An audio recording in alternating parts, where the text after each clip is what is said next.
district seats, all here to share their ideas on how we can expand housing options, improve attainability, and plan for smart, sustainable growth across Greensboro.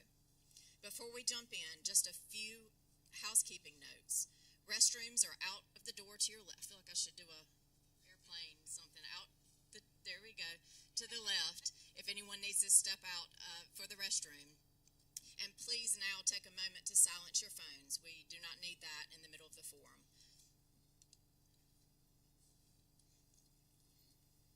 This is a forum, an opportunity for thoughtful discussion and fresh perspective. Each candidate will have 2 minutes to respond to each question, and our goal is to keep the conversation focused and engaging. We'll start with our mayoral and at-large panel, then we'll move into the district panel. Each discussion will highlight practical ideas, collaboration, and the future of housing in Greensboro. On behalf of GRRA and all of our Realtor members, thank you for joining us and for being part of this important dialogue about growth, housing, and the future for our city. Also, as a side note, the audio for today's housing forum will be found on GRRA's YouTube channel for your reference. Thank you guys for being here because this is super important, and thank you all for taking time out of this super busy time of your election. We appreciate each and every one of you. And I think with that, Bill and I will get started. If you guys want to run through and just quickly introduce yourself, and let's start with Irving. All right. Good afternoon. My name is Irving Allen. I'm a community organizer and a candidate for Greensboro City Council at large. I'm the youngest on the ballot, and I am looking forward to earning your vote. Good afternoon. I am Hugh Holston, currently a sitting member of the Greensboro City Council, member at large. I was elected in 22. I'm also the CEO of the Greensboro Housing Coalition, where we advocate for fair, safe, healthy, and affordable housing for all residents in Greensboro. Good afternoon. My name is Jamila Pender, currently sit on City Council at large, got appointed back in January, and I currently work full-time at Cone Health Foundation as the Director of Community Engagement and Impact. Good afternoon. I'm Robbie Perkins. I am a commercial realtor with NAI Piedmont Triad. I served 16 years on the Greensboro City Council, both in District 3 and at large, and 2 years in the mayoral position from 2011 to 2013. Very active in the housing realm when I was on council.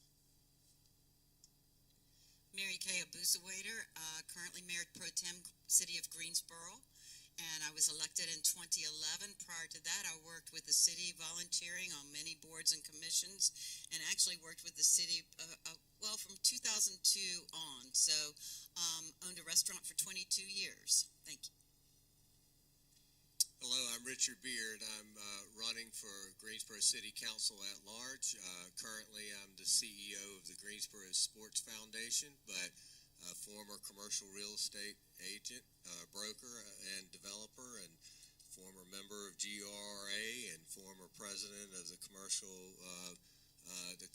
exchange. So I've spent a lot of time in this building here. Thank you for doing this. Thank you all.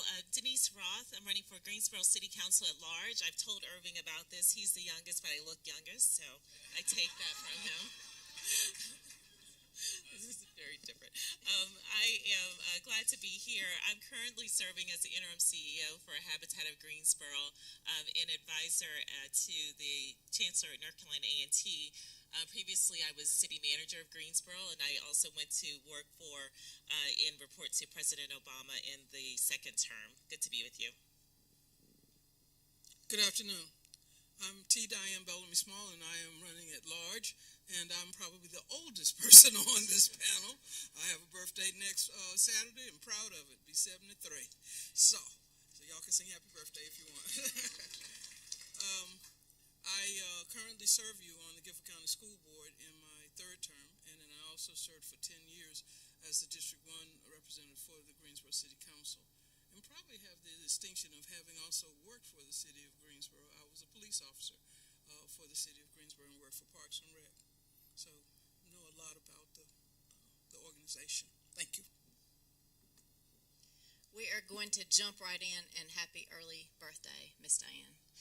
We have our good friend in the back, Peter, and he is going to keep us on track with time so we can make sure that everyone cuts it off as close to the 2-minute mark as possible. I know we're all excited about our platforms, and we definitely want to hear that, but we want everyone to have a chance to answer the questions.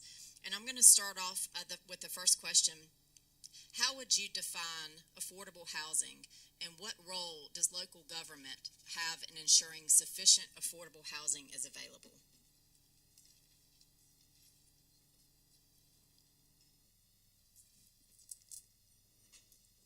Be happy to start us off. So, affordable housing is housing that people can afford, and that means on all levels and all incomes. Everyone needs housing. It's a cornerstone of reaching the level of success that you want to reach in life. So everyone needs affordable housing. What we have to do is make sure that we are being advocates for what folks want to see in their communities, and that means pulling people together, having conversations in communities, and making sure that everyone feels like that they are a part of the process, from the opportunity seekers to the opportunity makers. We have to make sure that all levels are working together, and that means coming together, building shared language, and working together to make sure that we are growing the community that we want to see. For me, the terms affordable housing and housing attainability are lockstep. As Irvin said, every person is different. Every household is different. And the means that they have, the resources they have, may and will determine what types of housing they like. It may be an apartment. It may be a brownstone. It may be a McMansion. Whatever it is, that's exactly what affordability means. And my purpose here is to stress the fact that we need all of those types of housing. We need mixed housing. We need housing throughout our city. As I say, each district in Greensboro should look like all of Greensboro. And that means that all the amenities, the accoutrements should be available to those residents who are home buyers, who are they're citizens, they're customers of our city. And the job of City Council, in my mind, is to make sure that we're taking care of our customers. And this ties in directly with economic development. If you have the economics, then you can have the affordability and maybe even more affordability. But affordability and housing attainability are lockstep in my mind. I would concur with Mr. Holston.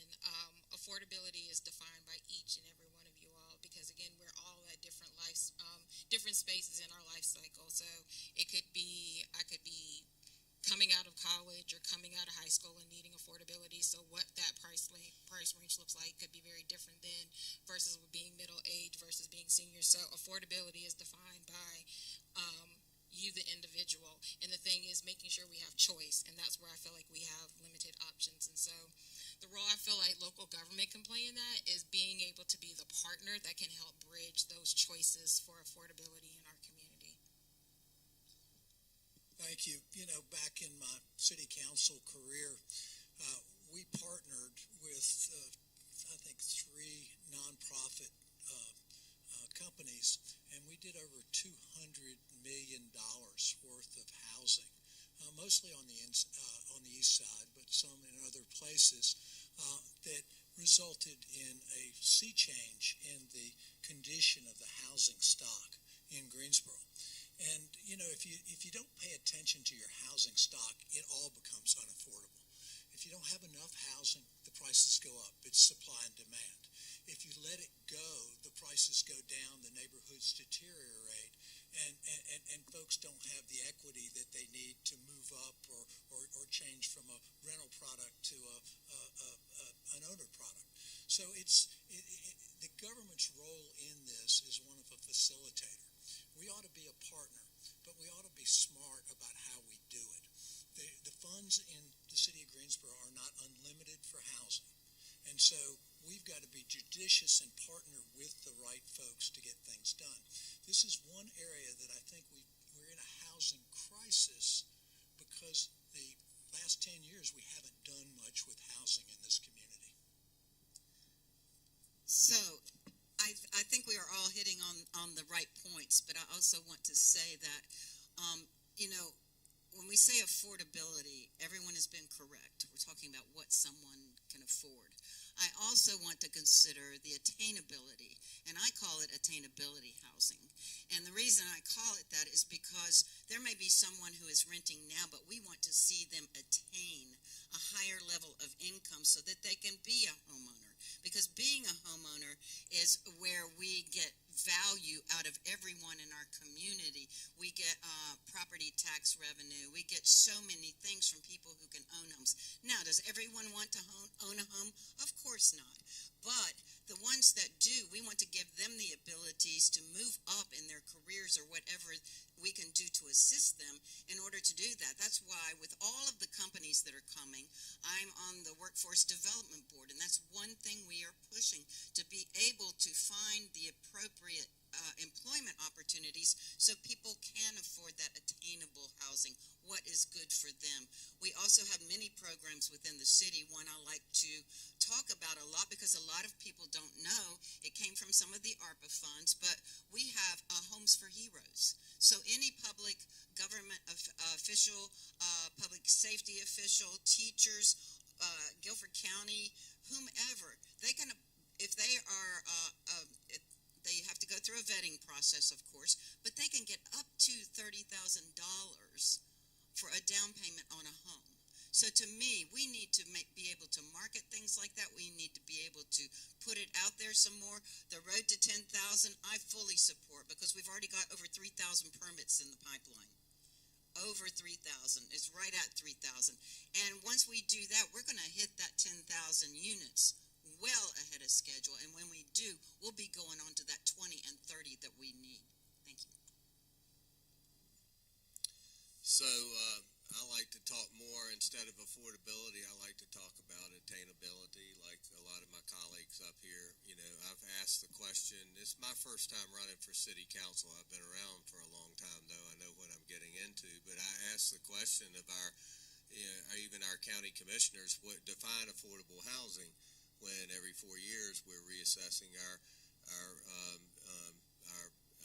real estate, and we're getting ready to face a 30-40% increase in some of our assessments, and then the tax rate isn't set to neutral, and tax bills go up, and that's going to be passed along, either passed along to a tenant or passed along to you, the owner. So that's something that we certainly need to have conversation about.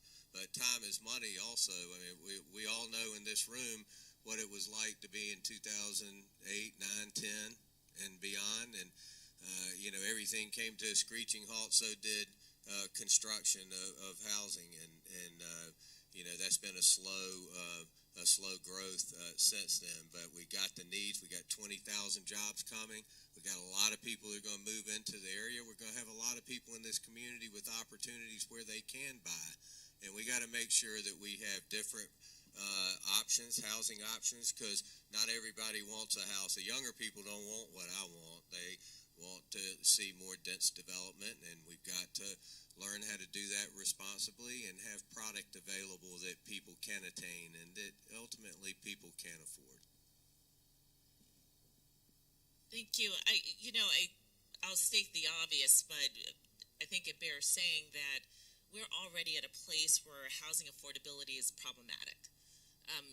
Working at Habitat, just as an example, and I know others of you have seen this, the idea of being able to build a home for $200,000 or $250,000 is very difficult. From an affordability standpoint, just from sort of the true definition of affordable housing, it's hard to say that that is affordable. And so we're in this context in which we are looking to bring, and we need to bring, a diversity of housing price points to our market. What will actually happen over the next several years will really respond to demand. So when you ask about what is the role of government, it's understanding that balance and creating a space for bringing different housing points to the marketplace. And whether that's through incentives, whether that's through thinking about the land that the city owns and making it available for development, having targets within that effort, I think will be sincerely important. Part of what I would love to see for the road to 10,000 or the next road to 30,000 or what have you is having specific targets that also incentivizes our market in partnership with the city and nonprofits to try to ensure that we are building at multiple price points. Without that, we won't get there. We'll have the best intention, but we actually need to be very targeted in that effort. And I really think that's the next challenge. And part of it, and we should, it bears saying as well, the study that was promoted and developed and supported by this group was an important part of this conversation, and we need to continue to go back to that and then build from it. And it's actually, in that study, is talking about multiple levels of housing that are necessary, all in that space of affordable and attainable. But we are challenged right now in a way that we really need to get down to work. Okay, I'm going to take a different stab at this, because we talk about affordability, but until we deal with the wages of our people. I was on the board, on the city council, when we raised the minimum wage to $7.25. That was back in 2008. If the wages can't somehow or another come to a point where people can afford their housing, then we're going to keep chasing this, and they'll never get there. You have folks out here who are working 2 and 3 jobs just to afford a 2-bedroom apartment for a family of 5.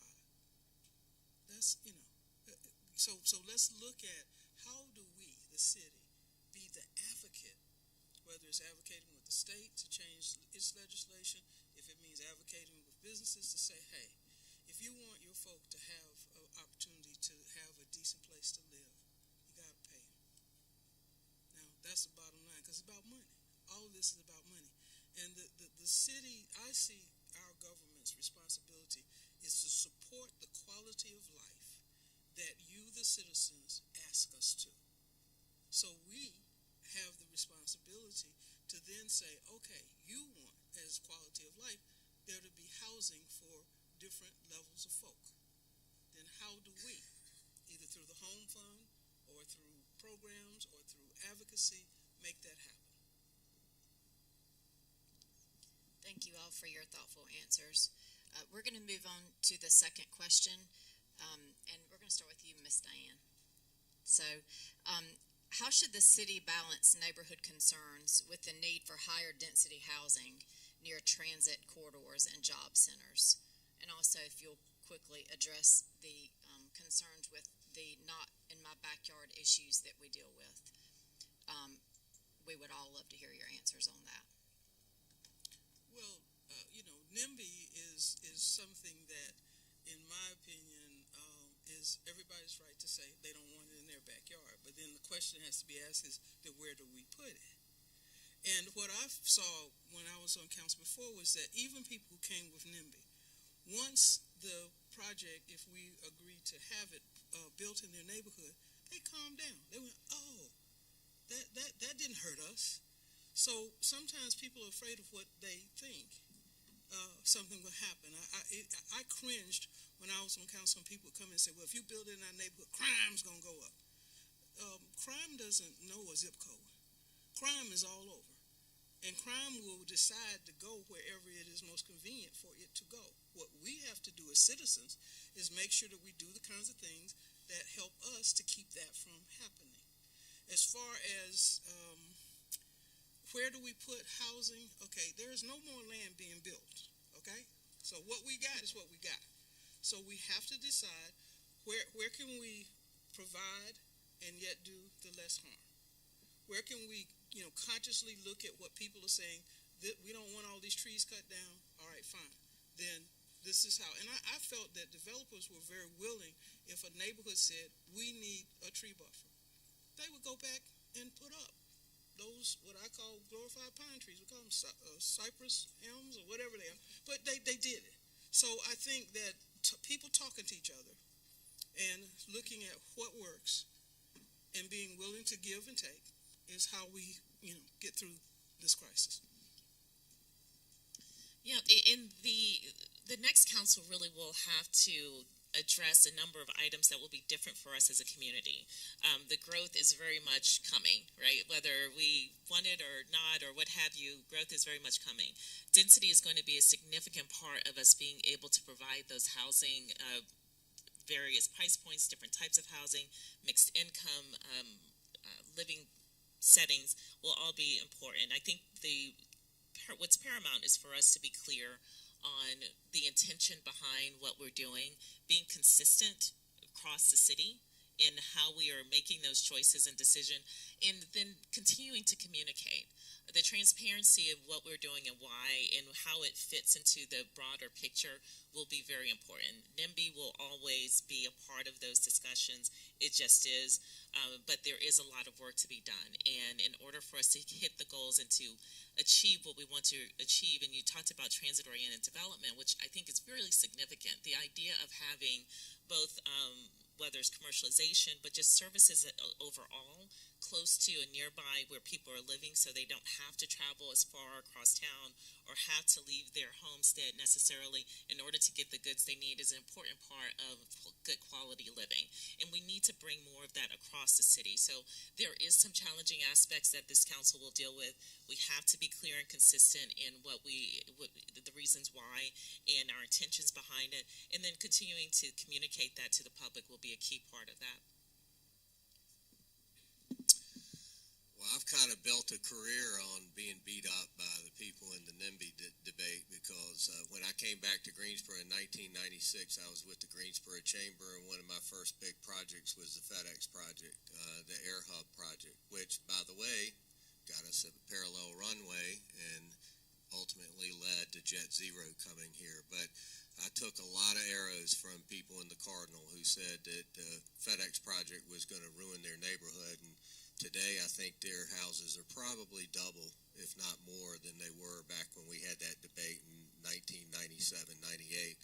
And then fast forward, I was the third broker to foolishly try to get a client to rezone the Hobson Friendly site, and Halpern Development was successful in that. And I took a lot of arrows on that. Interestingly enough, the plan that Roy Carroll has is much more dense, and I fully support what he's going to do on that site, but it's a lot more dense than what Halpern Development was going to do. It's all about that we've got to sit down and have the conversation, and we've got to, like Diane says, we're not growing any more land. You know, it is what we have, and I often say if we're going to grow up, we've got to go up. And infill development's going to be a big debate. I live in the neighborhood, New Irving Park, where the latest debate has been with the development at Willoughby and Pisgah Church. And a lot of our arguments are based on issues or feelings or reactions that people have that have nothing to do with the condition of rezoning. Is the person going to make money? That's not the zoning. That's not a zoning condition. Or, you know, it's a tough debate, but we've got to deal with it because we need the housing, and the only way we're going to be able to accomplish it is to find good ways and smart ways to do infill development. So a lot of what is going to be coming to this new council will be probably controversial, but I can prove that I'm a NIMBY, and I'm a YIMBY and not a NIMBY, though. Don't let me get that reversed.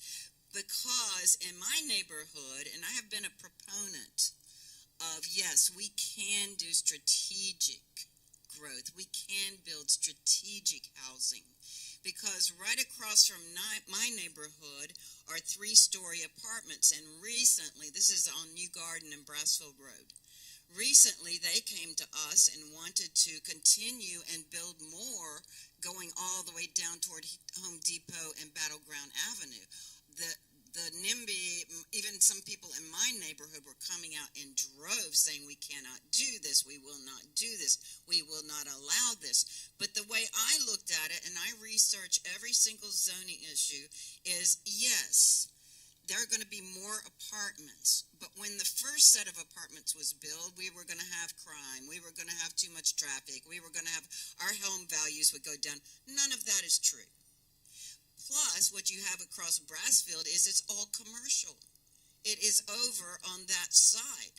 It has not increased anything. So, fighting for that, I did fight for that. I advocated. You can go out of my front door and see 3-story apartments right across the way. It does not bother me one bit. So I have been a YIMBY all the way along. And yes, we need more density. And that is where we need to be strategic. We need more density where people can walk to the park, where people can walk to what they need. We need to make sure that we do those planned unit developments. We need to be sure that we can do all of this and still reach the number of housing units that we need. Density is Greensboro's friend. A while back, the development community and the environmental community got together, and they wanted to talk about issues. And after 6 months of talking, they agreed on one thing, that in order for Greensboro to be sustainable, we needed more density. Right now, 57% of the land mass inside of the city of Greensboro is zoned R3. That's 3 units to the acre, and that's low density in today's world. If we don't have more density in our city, the prices of housing goes through the roof. Part of density is variable lot sizes. So you have a 25-foot lot here, a 30-foot lot here, a 40-foot lot here, and a 50-foot lot here. But it's doubtful on city services, because of the cost of building a street and extending water and sewer, that you're going to see very many 1-acre lots anymore. So we've got to make that adjustment as a city. On top of that, densing up helps with your transportation. You don't have to build as many roads. So that's a big benefit to the overall city. So I think everybody's kind of said a lot, and I'm going to pass the mic. I would echo a lot of the sentiments that have been spoken here, but just like to echo, would like to just say different does not mean less. And so when we think about how do we diversify the housing and the density, you're right. We want to be able to include, because the question was like, how do we include community? And part of that conversation through relationships, that's where structural change will happen. So when you have the conversations and say, this is what this looks like, this is the impact, and what does it look like, I think it starts there, and then we can get to those solutions where it's like, okay, I can see density having to go up, vertical, so to speak. But it doesn't happen unless we start having the conversations and walking people through that process. Once you walk people through that process, because again, we live in the city, that's one of the things that I constantly keep hearing is, oh, what are we doing with the houseless population? How do we do this? Many of us have a voice and concern for that. But if we really want to solve for it, we have to look at how do we bring people along. When we hear these solutions, then how do we get to what are practical steps that we can take to put some of these things in place?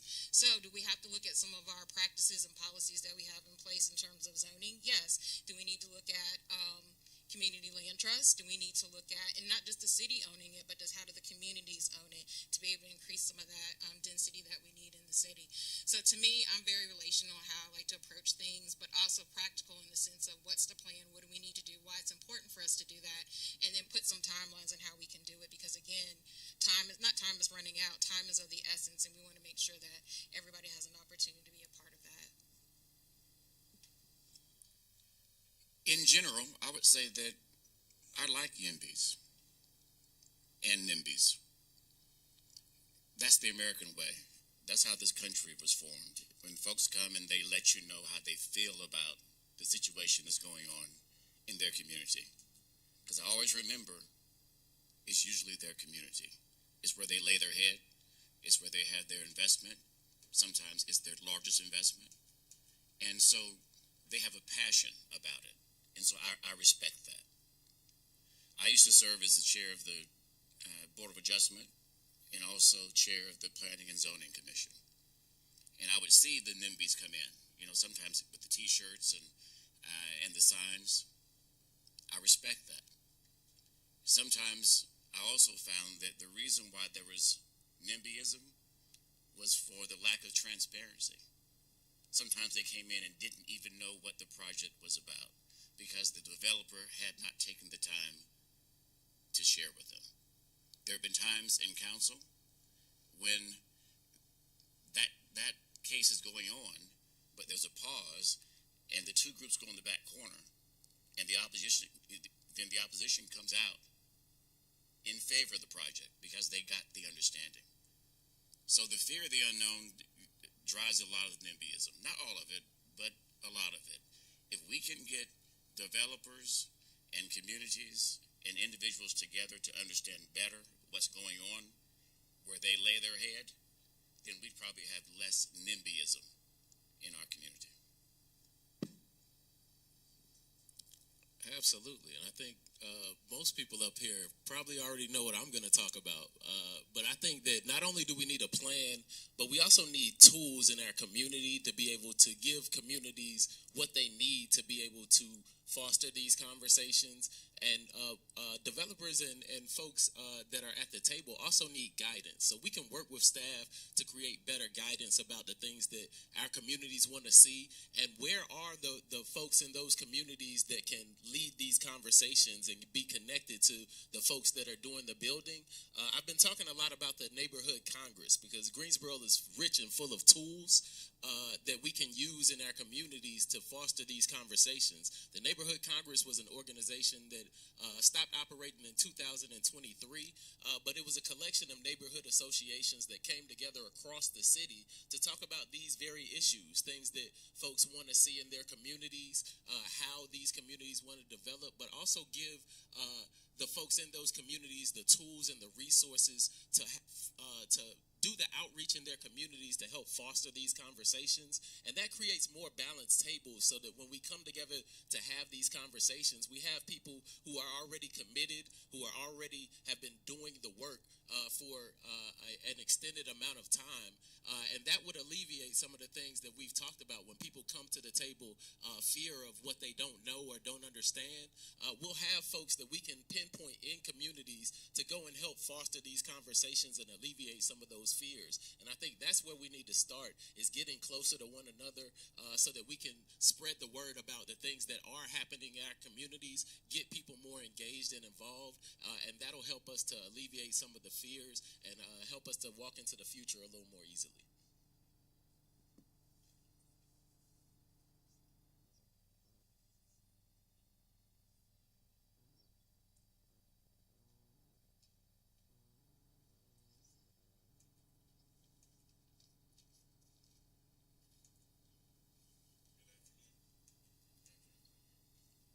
In case you didn't hear me, good afternoon.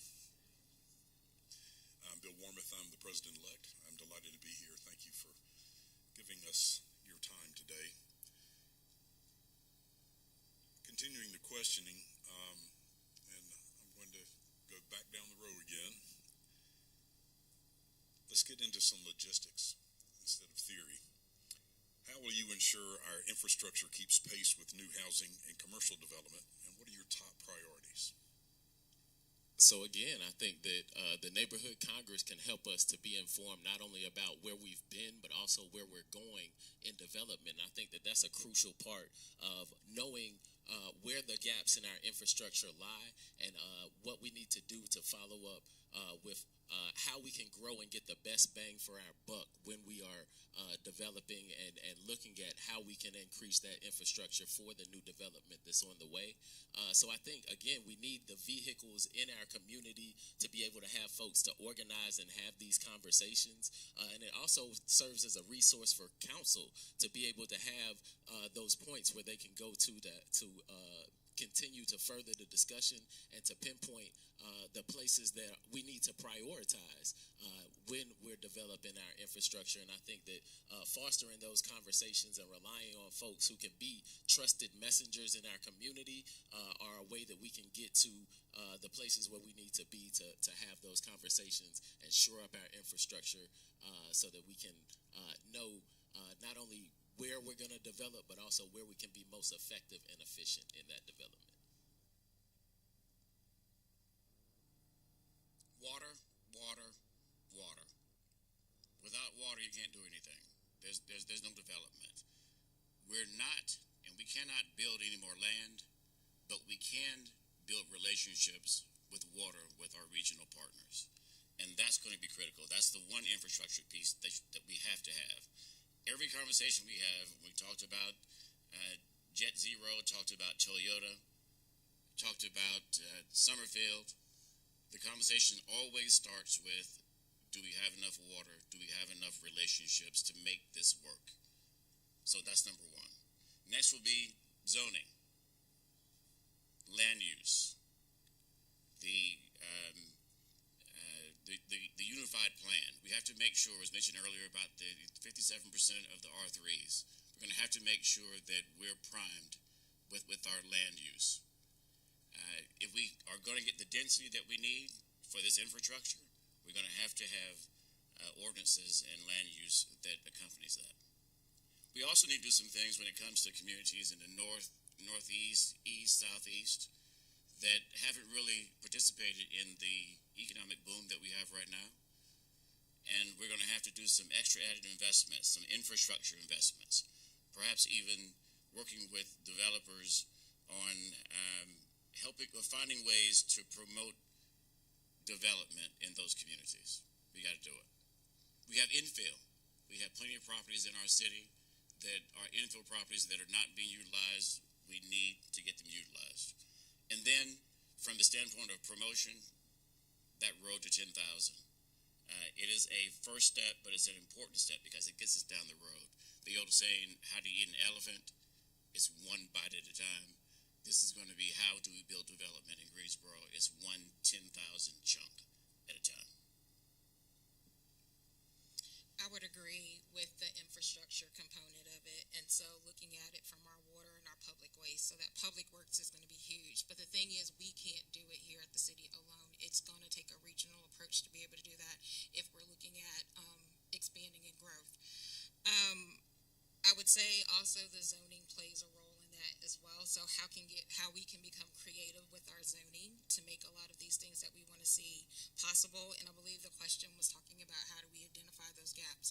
I believe we have enough research and enough data out there to tell us what we need to do. It's implementing on some of those things based off of the recommendations to do that. Going in again to, like I said, the infrastructure. So how do we have a regional approach to address the water? Because if you don't have a good infrastructure, and especially when you look at the infrastructure that we have now that's an aging infrastructure, we have to make sure we're allocating resources to be able to do that from not only from a housing standpoint, but also from a business standpoint as well. Zoning is important. So how do we think differently and don't let tradition get in the way of progress?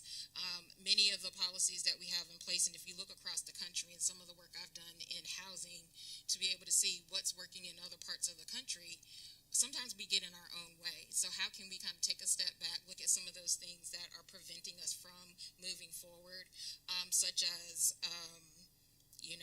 your community land trust, and I'm going to keep talking about community land trust because that's one of the things I feel like collectively we can work together. And the beauty of that, community owns that. So community can be a part of the decision making with that. And then, again, just engagement. It goes back to having the conversations, but beyond the conversations, it's about action. If we don't have action and then being able to measure that, we'll continue to be in the same state that we're in now. So again, not allowing tradition. Tradition is good, but letting tradition be in the way of stopping our progress. We really have to take a step back with that. I'll take a deep breath on this one because infrastructure is more than water and sewer. Infrastructure is fire stations, it's bridges, it's police. We don't have anything to do in terms of funding schools, but yes, it's schools. And so you just can't open an area up without thinking about more than water and sewer. Now, we're behind the curve because we got a major announcement from Toyota down 421, and we're still scratching our heads about how we're going to get some housing down 421. We're behind the curve at the airport, and one of the big issues is how we will get some housing for all the thousands of jobs that are going to come in the airport. So it comes down to infrastructure, but at this time I'd like to say the sewer piece of the infrastructure is mission critical. Sewer flows downhill, and I've met with consultants that have been working on a regional plan, and those consultants tell me that our time frame on the sewer is not 20 years. It's closer to 5. That's huge. I was staggered when I heard that. And the regional solution to that over the next 25 years is a $3 billion issue. Where are we going to get that money and where are we going to build those relationships? Because we don't control that. The Osborne plant is built on a relatively small creek with no more capacity to add. So we're going to have to go outside and partner with others and find ways to come up with regional dollars, both from the state and the federal government, to do this. And we've got to get on it now. So I would say the thing we've got to do with our housing and our infrastructure is act with a sense of urgency. We can't kick the can down anymore. 2016, there was a housing bond on. Money wasn't spent until 2022, 2023. So, I mean, we can't take 7 years to make this decision. We won't be able to flush a toilet. So, infrastructure. Yes, that is the question of the most important part of this puzzle piece in getting housing. And it is the water, it is the sewer, it is the roads, it is also including transit, it is including workforce, it includes so many things. Now, on my platform, my number one is always public safety. Because if we don't have a safe city, these companies aren't going to want to come. So right now we have enough police officers, according to the chief, but we need to be strategic because as we grow, we need more. We need more firemen. We need all of these things. But specifically on water and sewer, we do need the regional approach, and I'll tell you why. Not many people realize we still buy water from Burlington. We have the Water Authority, and we have the Randall and Dare, but we still buy water from them. Why? We want to keep those options open because I know a lot of people in this room remember the drought in the 90s, and we don't ever want to be in that position again. So we keep all of our options open, and I commend our water department for doing so. Yes, the sewer is the key piece, but we are already in process of building lift stations. Now, this is a lot of money. People ask us all the time where our money goes, but that is one reason, because that is millions and millions and millions of dollars. It's not just 5-10 million. You're looking at 120 million for one. And then also we have to get the PFAS and the PFAS out of the water. That's costing us millions. So all of these things cost money, yes, and we need to be strategic, yes. But our departments have already looked ahead into the next 10, 20, 30 years, and they are prepared for this, I guarantee it. Well, a lot of my comments have already been said, but when you did say water, water, water, I was thinking sewer, sewer, sewer, because I agree with Robbie. Wastewater is a big issue. Nobody wants to talk about it, and I hate to put it this way, but what goes in's got to come out. So, the city's responsible for infrastructure, and we need to collaborate with developers. We need to collaborate as a community. We need to collaborate as a region because our issues are regional, and the approach for the future is going to be regional when it comes to water and sewer. Mary Kay brings up about back in the 90s. When I worked at the chamber from 96 to 99, we got down to 75 days of water. And I was turning companies away that if they needed over 100,000 gallons of processed water, I had to say thanks for calling, but we can't accommodate. That was pretty scary. And we could, now we're in a good shape with water, but we could fall in the same trap when it comes to sewer. And yes, the lift stations are great, but the lift stations have to take the wastewater somewhere to be treated. And that's where we're going to have serious capacity problems. So this next city council does have a lot of critical decisions to make, and time is money, and we don't have the time to waste because these jobs and these people are coming, and we need to capture them here in Greensboro. We need to make Greensboro a community community that they want to live, because they're also going to be paying taxes and increasing our tax base, which is going to benefit everybody sitting in this room. The blessing and curse of platforms like this is you get to hear everyone's answers, and then you hear your answer before, you either get to see it before or not. So, but I'm going to go back to something that you asked about at the top, Bill, which was specifically logistics, because all of us will leave here today wondering how we are going to accomplish all of these items that have been talked about that are all priorities, and my colleagues have pointed to all of the significant aspects of infrastructure that really do need to be tackled. Haven't said transit, but I know that transit is in their thinking as well. What I believe is very significant for the next council is to really start strongly with the strategic playbook that is outlining what are those key top 3 to 5 things that we're going to start with, because there is no way for us to really work through this if we're not thinking comprehensively about how we're going to tackle all of these pieces in a way that don't step on each other, but actually are complementary, and that are thoughtful around what has to happen first, what is the order of operations, how are we going to fund those items, and what are the right policy incentives and directions to actually implement versus one versus the other. Those are really significant things. So yes, the infrastructure, and I'm glad that sewer has been hit on because it is the aspect that has undermined many communities like ours that have had the growth without the infrastructure falling behind, as well as the public safety has been a key part of that. And the last thing I'll say is we all remember Doug Gallion, who was brilliant from his perspective of understanding what the road network and system meant for us as a community. And we are very much seeing the benefits of having that long-range planning, that perspective and thought. And he had a plan that he would walk around with that started at one place and led to the other, and we implemented those over the years. We need a plan like that.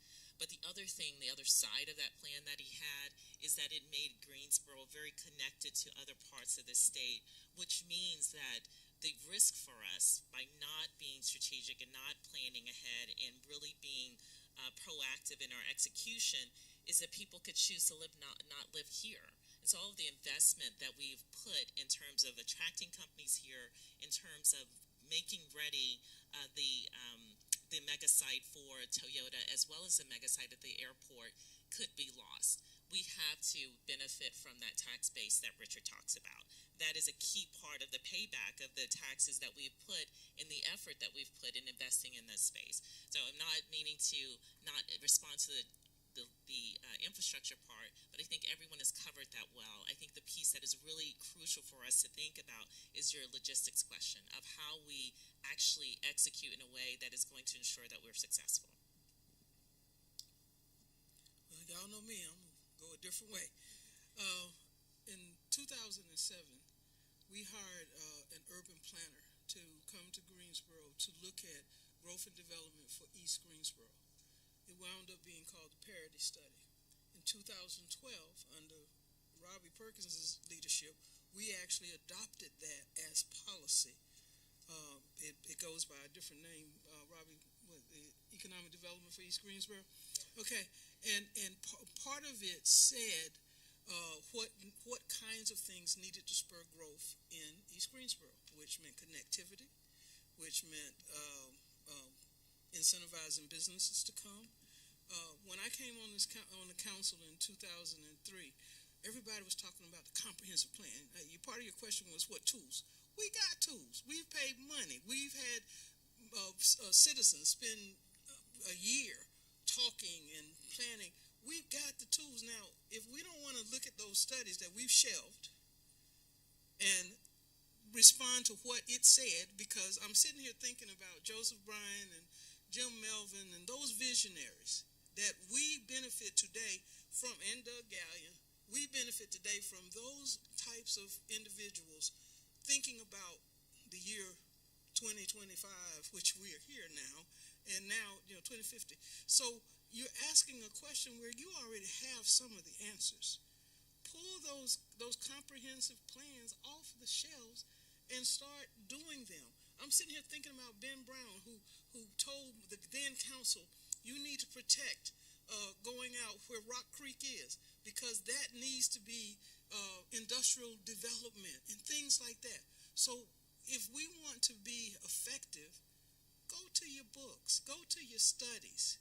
Y'all have studies too. Y'all have studies that tell y'all where growth is going to be for real estate and what that, you're asking us. Y'all already know the answers. Come on, work with us and help us, and we got to be willing to listen. I understand that.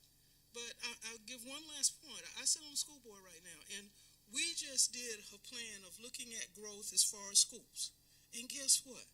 We can't do that without county and city help letting us sit at the table, because we're not sitting at the table, and we're trying to decide where your children going to go to school in the next 25 years. But then when we look at a plan that the city has, it doesn't match the plan that we have.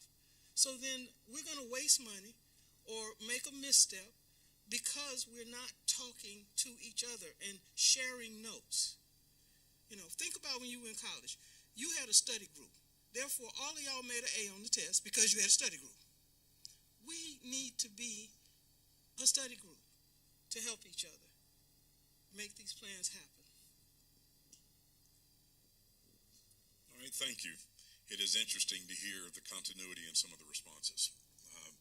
You would never have any idea that you all were all individuals, because I think everybody's aiming down the correct pathway. Sometimes, exactly. Sometimes you answer your own questions in your responses. And so to the point Robbie made about R3 and some of the density questions, going back to you, do you support allowing a broader range of housing types like ADUs, duplexes, townhomes, and what kinds of fees, restrictions, or permitting reforms do you believe the city should adopt to streamline housing development? I can proudly say that I was probably the first city council person who actually advocated for tiny houses. And this was whenever tiny houses were way over in California and on that side, and we were frowning and saying, what? And so I had to have conversations with even planning department, because they had said, oh, absolutely not. No, we're not doing that. Okay, we now realize that we must have a freedom of thought to put different housing types for the different needs. And tiny houses are not something to be NIMBY'd at. There's a place for them.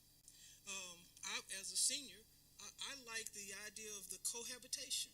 And I remember one time a group came before us and wanted to have a cohabitation type house. And we're looking at them, well, that's no different from having a multifamily. It's just that these were all seniors that wanted to have their own place. We got to be willing to open up our thinking if we want to try to solve the problems of what people need. Because everybody, as has been said before, everybody doesn't need the same thing. We fought, Rob, if you remember, whenever Sebastian House. Okay, folks did not want college housing. Them college students would come here and make a lot of noise. But we built them. And you have student housing not only at A&T's, but UNCG.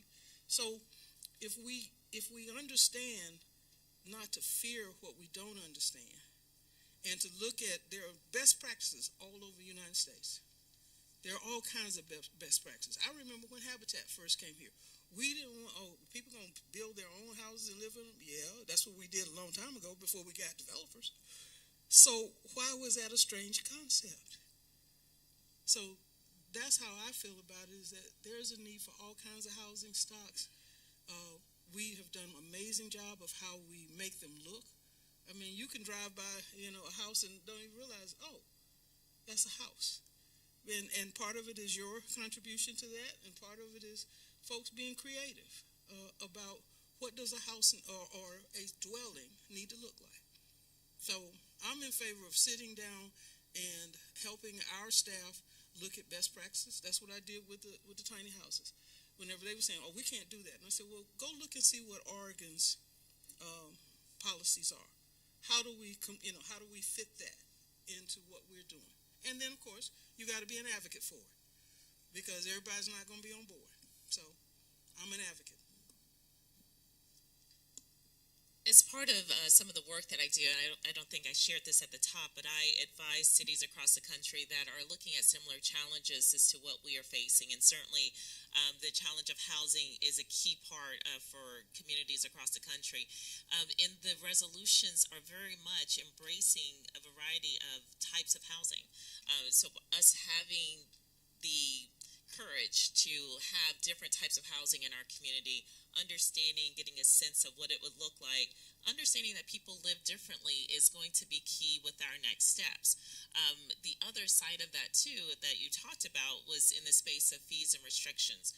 We really need to have a good sense of how much does it cost to build in our community, and especially compared to other communities. And our fees and restrictions cost, even if it's a cost of time, and having a sense of that, I think, is very essential. Because at the end of the day, where we really want our employees to be, our city staff to be, is at a place of yes. How do we get our community to the place we need to be over the next 5 to 10 years in order to truly invite in the change that's happening in a way that protects our communities, that invites people that are currently living here to be a part of the growth and ambition and opportunity, and not cast them out or cast them aside or feel like it's something that is being put upon them that they don't want. In order for us to do that, we have to have a vision of what that looks like. We have to start with the end in mind and really getting to the place of yes. And that's where you get from the concepts of, council will have a policy direction that they want to invite, but maybe the organization or the mechanics of the organization really isn't supporting the direction.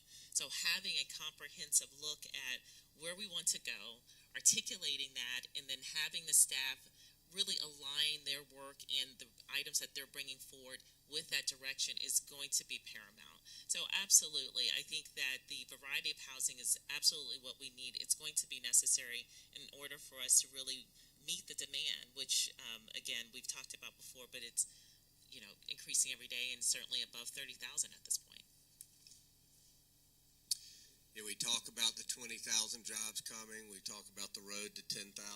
Now we talk about the road to 30,000. I mean, we've got a lot of needs. So absolutely, we need diverse housing stock. We've got to look at all opportunities. We need more housing stock downtown. We need to have housing stock that you can buy. That's where our center city needs to be vibrant. And the only way it's going to be vibrant is to have people be residents down there. But we also need to, like I mentioned earlier, time is money, and the permitting process in this city, in this county, can be cumbersome. I mean, I dealt with, when I was involved with Rock Creek Center and the development out there, going to TRC review, having plans kicked back. You make the corrections on the plans, they go through TRC again, they kick back. I mean, that's got to be streamlined, as well as the inspections process, but also our fee structure. And it's fees are a great way to incent, and it really doesn't hurt the city, because it's hard to budget fees in a budget when you don't know what's coming down the pipeline. So I favor all that, as well as certain tax credits that will help us bring certain housing stock to certain areas of town, including downtown. I touched on it a little earlier about planned use developments and walkability and ease of getting to transit, all of those things. And I think that's very important. We have eased some of the restrictions on that, but we also need to look and see what else we can do to ease those restrictions in zoning. I do want to say, it's great that we've had all these studies in the past, but, we need innovative solutions too. And the reason I say that is, 10, 15 years ago, how many of us thought we would be carrying our computer in our palm? Things change every single day. And we, at sometimes we have, state regulations that we can't change. And sometimes I know that, groups like this can go and lobby for certain changes, and it does work. But, there are some changes and regulatory processes with the state that we really can't do anything about right now. So, some of the things we need to think about are the planned use development, and we easing zoning restrictions and making sure that we can streamline the permitting process, which we have done, but I think it needs to be done some more. We need to see ways that we can relax parking for multifamily. We really want to go to that type of housing where everyone, if they had to, if they wanted to walk to everything that they need. You know, we need to make sure that we can rezone for medical facilities in this area or offices in this area. We need to be able to do all that. We have done some of that, but we need to do a lot more. And I truly believe that we can move forward and do this with some innovative solutions, and there are many out there that are coming at us right now. I'm trying to find out, about all of the innovative solutions for builders. There are some new building materials that are much lighter but serve the same purpose and have been approved by the state, but we're not using them.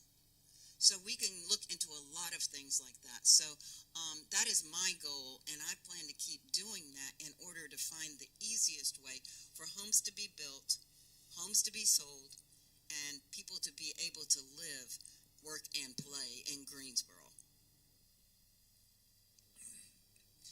Well, we are so far behind the curve that housing has jumped to the top of the list in terms of priorities. And I think you have to ask why we're behind the curve. Because the last 10 or 12 years, we've allowed a study to sit on the shelf that was done by a guy, African-American guy, went to the United States Naval Academy and the Wharton School of Business. He was pretty good. Came up with some excellent ideas that are still valid today. But he wasn't smart enough for Greensboro. But you know what his position is today? He's the head of real estate for North America for a little bitty company called Google. Wasn't good enough for us. Pull that study off the shelf. Let's make it happen. We have to get a sense of urgency. We've been lollygagging around, and we talk about changing development regulations. We talk about this, we talk about that. The biggest thing is the city can't do everything for everybody. There's not enough money in the city of Greensboro to take care of all of the housing. So what we've got to do is we've got to pay attention to the market. The market can drive, and we need to partner with the market. We need to listen. The group up here, we want to be elected to city council. We're not housing experts. We've got 2 employees at City Hall, city manager, city attorney. They need to hire good employees in the housing sector, and they need to get them a goal and say, y'all got to accomplish something. That hasn't been done. Case after case after case of fumbling the ball in housing over the last few years in Greensboro, North Carolina. We've got to come up with a plan, and we've got to act on it with a sense of urgency. Yes, the infrastructure is important. We've got to act on that too.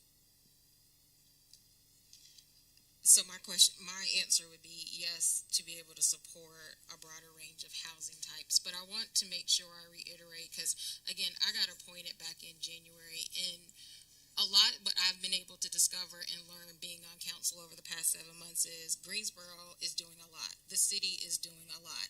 And I want to echo that, because a lot of times we hear what we are not doing, but there is a lot that's happening. And someone that's coming from the other side, not being in politics or understanding this, but being an advocate for housing, being an advocate for healthcare, seeing the things that's happening in my partnerships with working with the city before I came to be on council is there's a lot that's happening. And so again, we have to start somewhere. And I believe the road to 10,000 is that start. And that road to 10,000 is not just for new homes, but it's the expansion, it's the improvement of homes. And so again, with a new council or the council members that are already on council working together with the staff, because going back to like it's pointed, as a council, we have 2 individuals that report to us, which are the city manager and the attorney. But it goes back to the staffing, because I believe you can only see as high as the leadership you're submitted to. The new individual that they have put into the housing department, neighborhood development, I think is really going to help catapult us to the area we need to be. But again, we have to be mindful of different does not mean less, and don't let tradition get in the way of progress. And so the more we can keep saying that and act because where I feel like we have a disparity in our city is a disparity in action. And so it takes all of us to be able to come together to move the needle forward where we need to be today, but also where we need to be in the next 10 years, also in the next 50 years. Because again, how do we help win people? How do we help win now? But also thinking about our future, the next 20 and 30 years, because what we're sitting in today was because of vision that was casted back in 20 and 30 years ago. Great question. Housing types, yes. All the different types of housing, the ADUs, the granny flats, whatever you may want to call them, the tiny homes, they all will play an integral role in the growth of Greensboro. We talked about the density. That will be incorporated into the density of Greensboro. When it comes to streamlining opportunities, I look at it two ways. There's a macro and a micro. On the micro side of it, we'll talk about working with our city departments, our city manager. Have already done this, as a matter of fact, already had the conversations, that it's important for us to make sure that our city departments understand the importance of the future of housing and development growth. That may sound simple, but doesn't always happen. One way that will happen will be through the sharing of the Road to 10,000 goal. It can't just be housed in the city manager's office. It has to be housed in every single department so that everybody has the goal of the Road to 10,000. Otherwise, if it's not my goal and if there's no incentive or disincentive for me, then it may be just business as usual. So the Road to 10,000 isn't just a goal for the city manager's office. It's a goal for the entire city staff. That way we have the buy-in that we need. When it comes to larger issues, a lot of the comments here are exactly correct. We have to be perceived as that community that wants to grow, the community that wants folks to move to our community. We've incentivized these companies, Toyotas, the Jet Zeros, to bring their companies and their services to our community. But the math says that those incentives need to be spent in Greensboro. I want them buying homes from you. I want them being developed, homes being developed and communities being developed by you. It doesn't help us if those communities are being developed in Kernersville or Burlington or Lexington or some other place. So we have to be that inviting organization, that inviting city that brings people to our community. Absolutely, and just to stand on everything that folks have talked about, I think we do have to absolutely make sure that the diversity of our housing matches the diversity of our community, because folks are at different places in their lives. Folks are either entering the workforce, re-entering the workforce, or trying to move up in the workforce. And we need housing that is accountable to each and every person and each and every phase that they are going through. But we also have to build infrastructure, but not only city infrastructure. We have to worry about where we're developing. I have to worry about our water and sewer, our connectivity, and all of those things. But we also have to worry about how are we supporting those who are creating the opportunities. We need community infrastructure so that we can get the resources to the right places and people who are creating the opportunities. And then we need family infrastructure to support those opportunity seekers and how they're getting the information connected to where these opportunities are and how we are supporting them in taking the steps to move up to be where they want to be in our community. So we have to make sure that all of these levels are working together and in unison. And I think that I'm uniquely positioned. I've worked in the nonprofit sector, I've worked in the private sector, and I've also been a community advocate. So I know how to bring folks together to the table, to build coalitions and to get things done. And I think that I want to make sure that we're continuing that work on all levels in our community and making sure that we're communicating each step of the way and getting people further involved so that they can have ownership of the work that we're all doing together here in Greensboro. Thank you.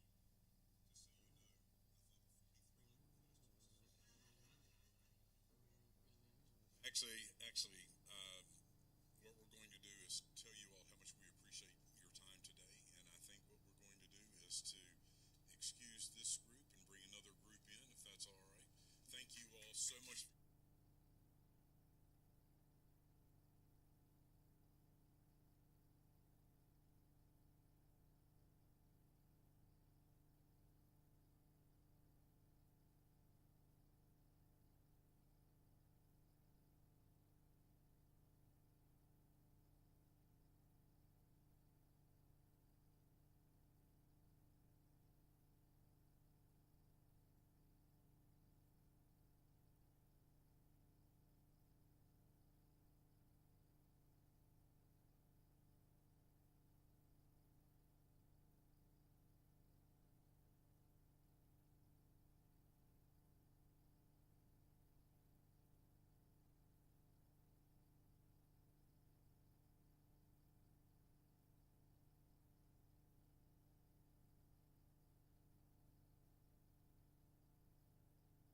to go to right after this, so we want to definitely stay on your timeline because we appreciate your time and we appreciate everybody's time here. Listen, so we're going to jump right in, and we had a suggestion. So Tammy, we're going to start with you. Actually, we're going to start with you, but I'm going to let everybody run through really quickly, and no pressure. Run through really quickly and introduce yourself briefly. Good afternoon. I'm Monica Walker. I'm a candidate for City Council District 2.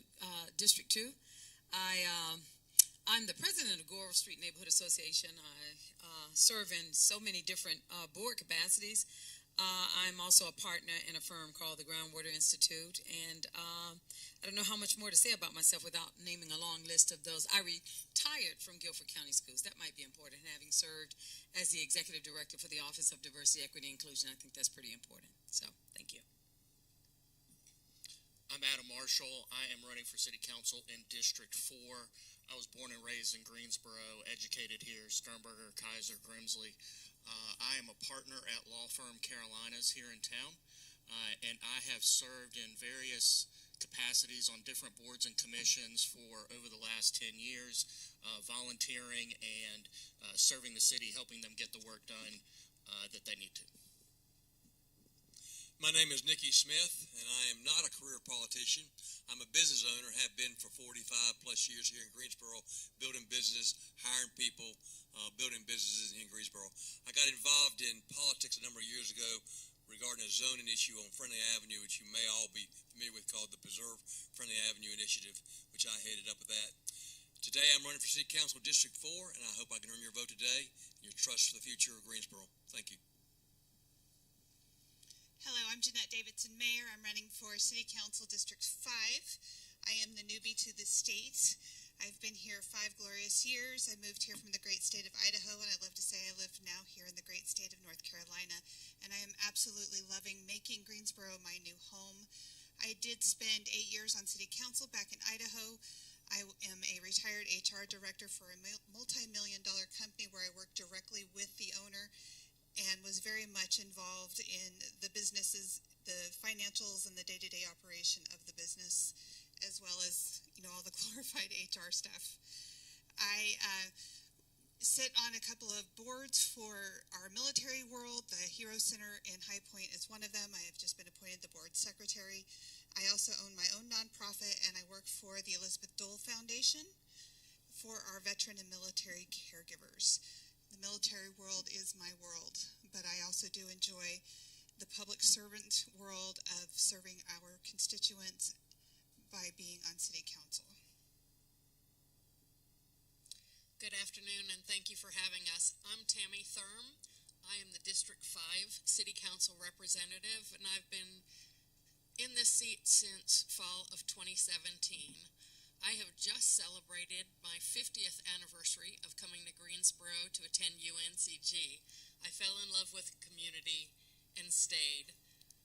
I am hopeful that we will continue to create a Greensboro where your children, grandchildren, and great-grandchildren will also want to stay in our community. I'm a little self-centered in that I want my grandkids to come back home when they're finished school, and I look forward to an exciting time in the next few years in Greensboro. Thank you for having us.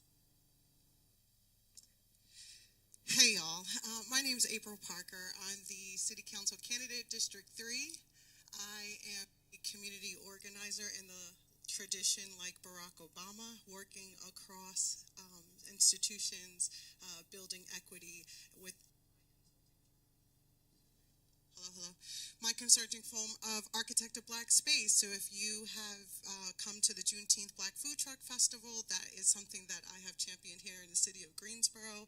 I came here 15 years ago, y'all, set up 2 rockers, got a big black dog, me and my child, and I want to say I'm so thankful for the way that you create space, because I was a renter in District 1 for 8 years. I raised my child in a home that I wouldn't necessarily have been able to afford in New Jersey, right? District 2, we went from a bungalow to City View Apartments because I really was interested in walkability and the independence of raising a high schooler.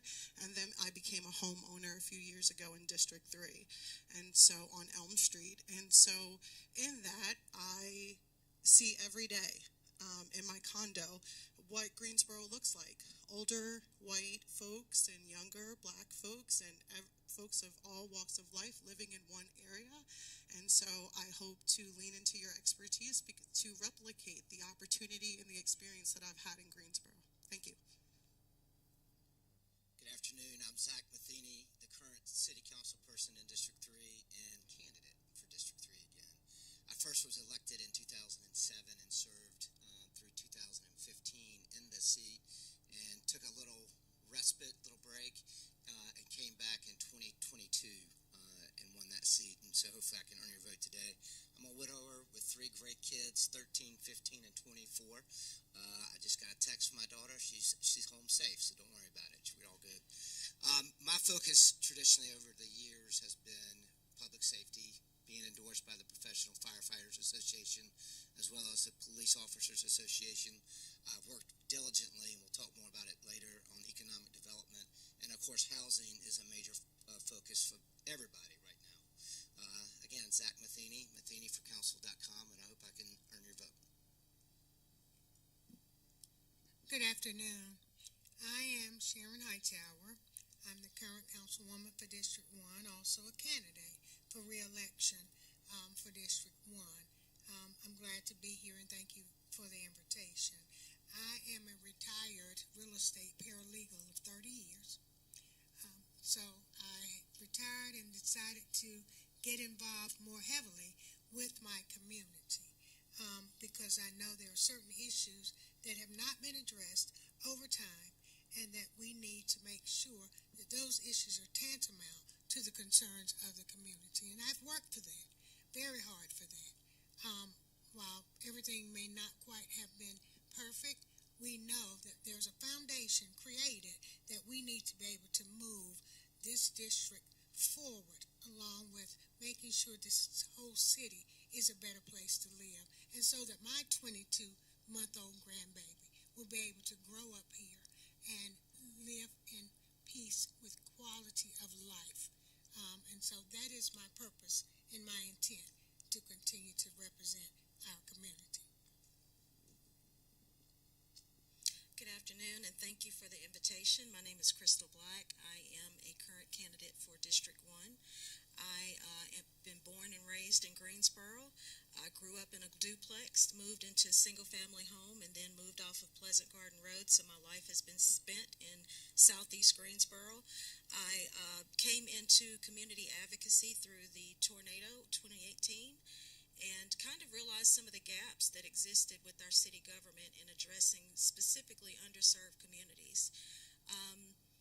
Working with city departments and council members, I understood more gaps. And so that has created me being able to step out and see if I can fill those spaces. I also want to be able to create relationship building with specific agencies. I've been endorsed by the Greensboro Police Foundation as well as the Firefighters Association, as well as you all for the Realtors Association, because I believe that we need to rebuild relationships so that we can see the growth that we want to see in District 1. Thank you.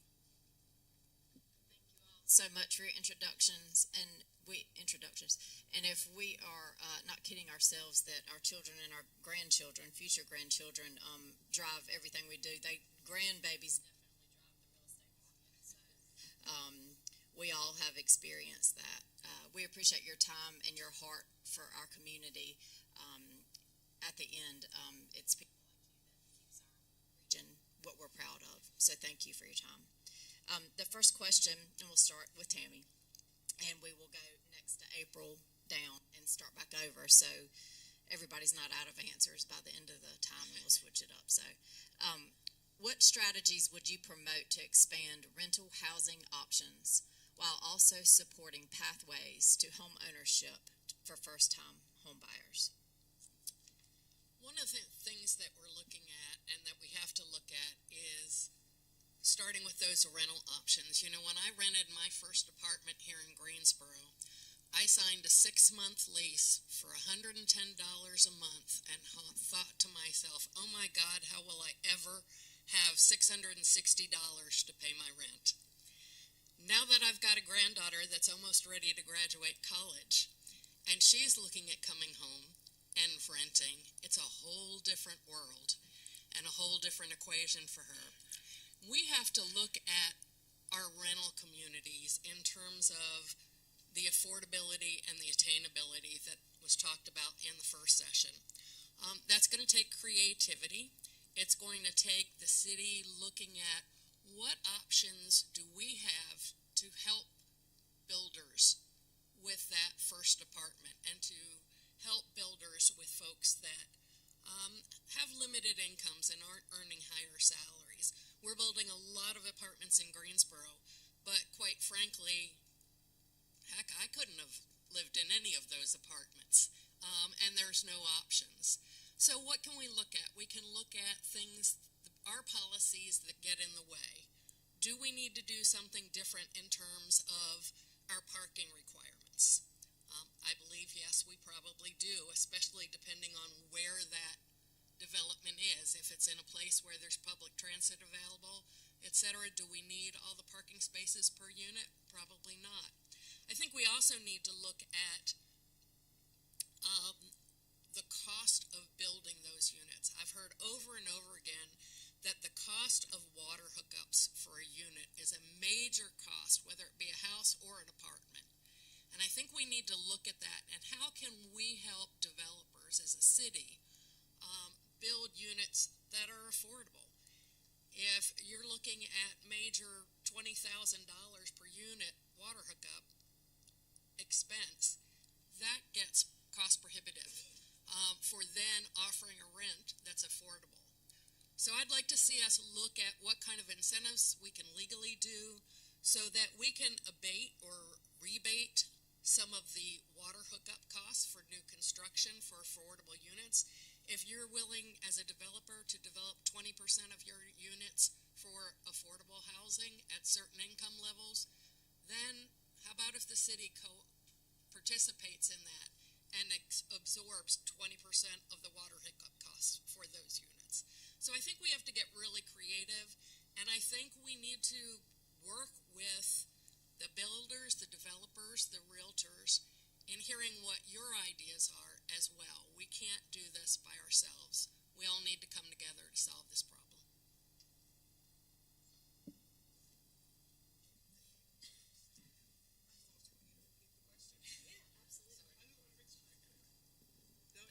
That was a lot. That was nuanced. What strategies would you promote to expand the rental housing options while also supporting pathways to home ownership for first-time home buyers? That's right. Okay, great. We've all been thinking about the best ways to support our housing needs here in Greensboro, and I can't wait to welcome all the folks to the borough, but one of those folks that come in every semester are our students, right? And so one of the things that I think we can be doing right now, we are a college town, and we have 7 campuses. And so creating an off-campus housing hub, which you all would be critical to be a part of, where sharing information, sharing some tenant support, and then vetting rentals, and to kind of streamline those processes for connecting folks to those options are really important. One of the things I'm most excited about, y'all, is the idea of the community having input to the builds that are coming. And one of the things, the urban planning tools that I like to, we should be doing that right now. Folks are a little uneasy about the density, it's particularly in District 3, but they welcome it. They just can't see where that's going to go just yet. And so we have to be really proactive. And one of those things is utilizing a pattern book.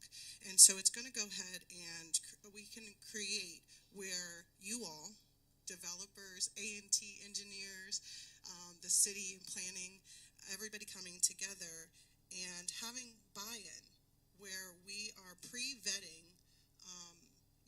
to retain the neighborhood characteristics, all the architecture, all of that can be done right now. We should be doing that in this moment, but we can't wait any longer. And so I do think that if we streamline the builders to get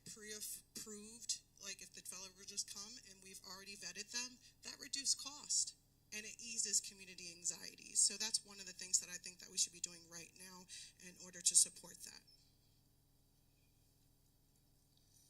Thank you. So strategies on expanding rental options. I think we got to look at, goes back to different housing types. What kind of rentals can we purchase or build or develop? The tiny house community, for example, was discussed earlier. There's more than just tiny houses that are affordable. There's tiny house communities that are really fun, and I think of Melrose Place, the old show To Age Myself, where people are living together and it's communal and it's fun. And so looking at housing types and working with the builders, we're meeting with the landlords tomorrow, so it'd be interesting to hear their perspective on rentals as it relates to what they feel they can get. So working with other folks. As was mentioned, how can we look at cost?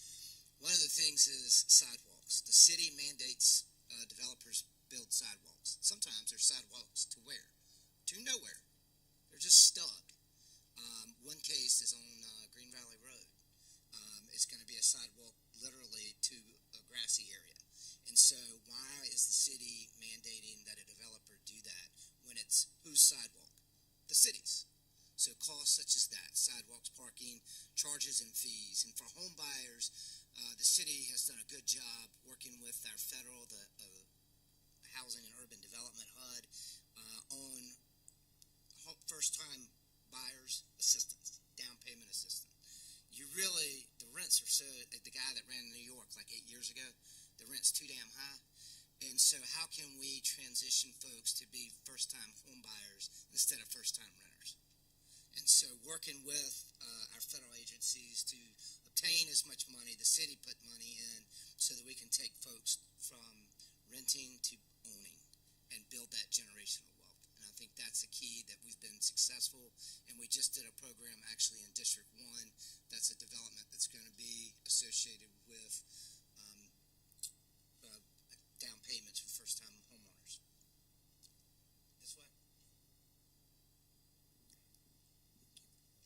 So I think there's a lot of strategies we can do.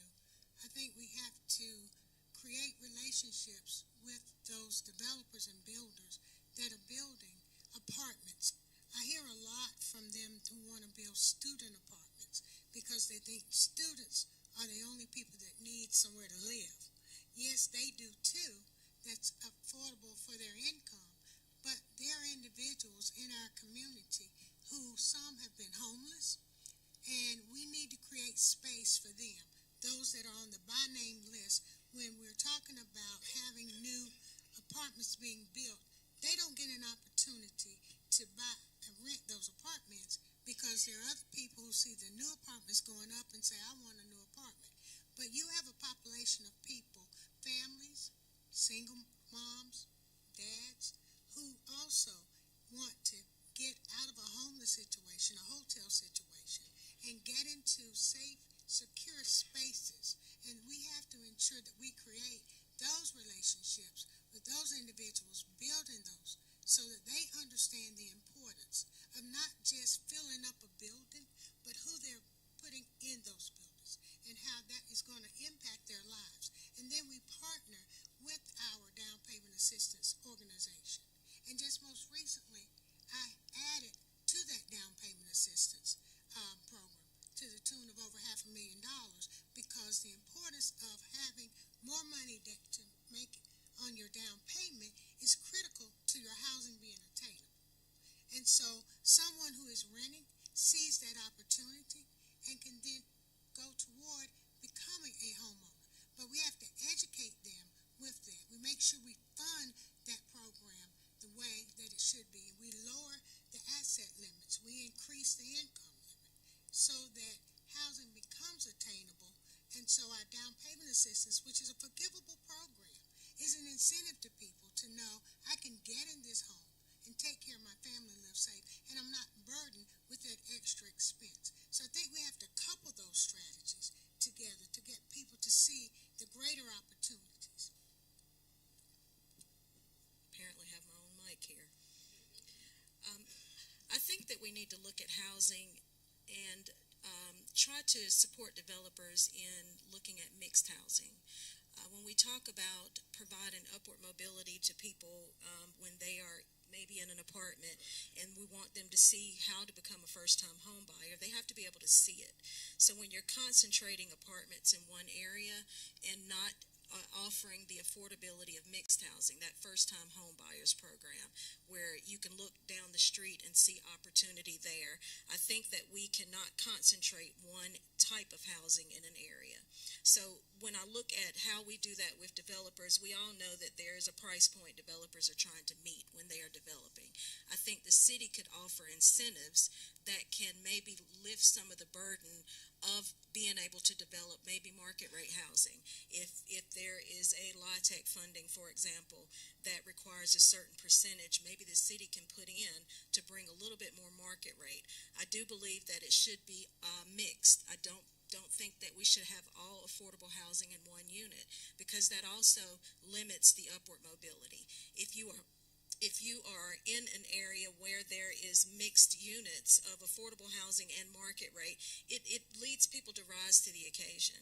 And we have to be able to offer that to not only those that are in a certain price point need, but also give them the sense that they can move up in the market rate in the single family homes and maybe in the $300,000, $400,000 home, but offering the different price points and then supporting our developers so that they don't lose out in the end, and being able to develop so that we can have a mixed use of housing and attainable housing within communities, I think is the healthiest approach that we can take. You know, I won't pretend to know, but I think that we are too brilliant, all of us, the collective of those of you that are part of the real estate industry and the development industry, that I think there are creative opportunities and ways that we can begin to look at this. I think to myself all the time, I had a brother who I invited over. Our brother and his family were here a few months ago, and the difference between living in California and I spent 20 years living in New York is that the way you think about space is entirely different than we Southerners tend to think about. I'm originally a Southerner, but I've lived in other places, and so I think about those accessory dwelling units, and I think about the creative use of space. My brother, when he saw the house, I have a second house, the home that I built, and all that he could see was all of the unused space because it had a lot of acreage, a lot of yard space, and he thought about what are other things we can do here.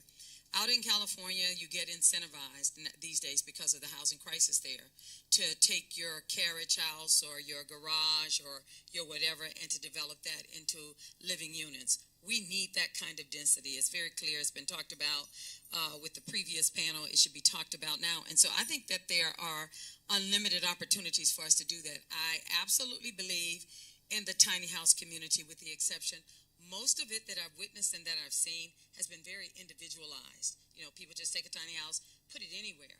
Well, part of I think the problem that we're experiencing, period, in this city and so many other cities is that we put houses anywhere without a smart, inclusive plan for development. What are the resources and the structures that people are going to need? Because first of all, I believe that housing is wealth. Second of all, I believe that the amenities that surround us is the way. When we talk about people prospering in terms of a set of living circumstances, it has everything to do with what's accessible and what's around them. I believe that even in the tiny home community or accessory dwelling units or whatever the case may be, people want to live in beautiful spaces. I think living in those beautiful spaces and beautiful communities makes all of the difference. If you want to talk about, I think that living that way begins to increase, I think, the outcomes with regard to education. Those of you that are concerned about crime and violence, I mean, when people are living in spaces that I think, encourage that we live emotionally well and healthy, we tend to solve for a lot of problems by the kind of spaces that we're creating for people. So I think that we need to maximize. We have so much acreage here, even though I heard folks say we're not getting any more land. Indeed, we're not. But I think what we've tended not to do in the South, because we spend a lot of time, giving preference to having a lot of land and a lot of space. But in a housing crisis, we have to be a lot more inventive and creative about how we're utilizing and maximizing that to the benefit of entire communities.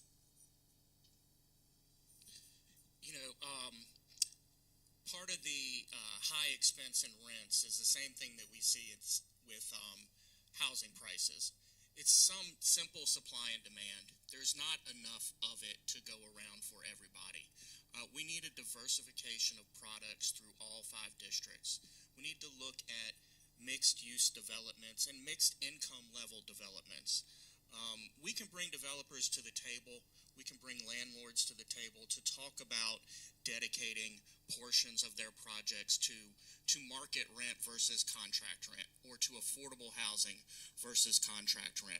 That creates that mixed income development and some upward mobility as well. We can do things, others have talked about it as well, like incentivizing builds with maybe we cover the utility hookup. Maybe we do that when we want certain developers to build in a particular area. The city owns a lot of property. We can develop some of that property or work with developers on the property that the city owns to get more products into the marketplace.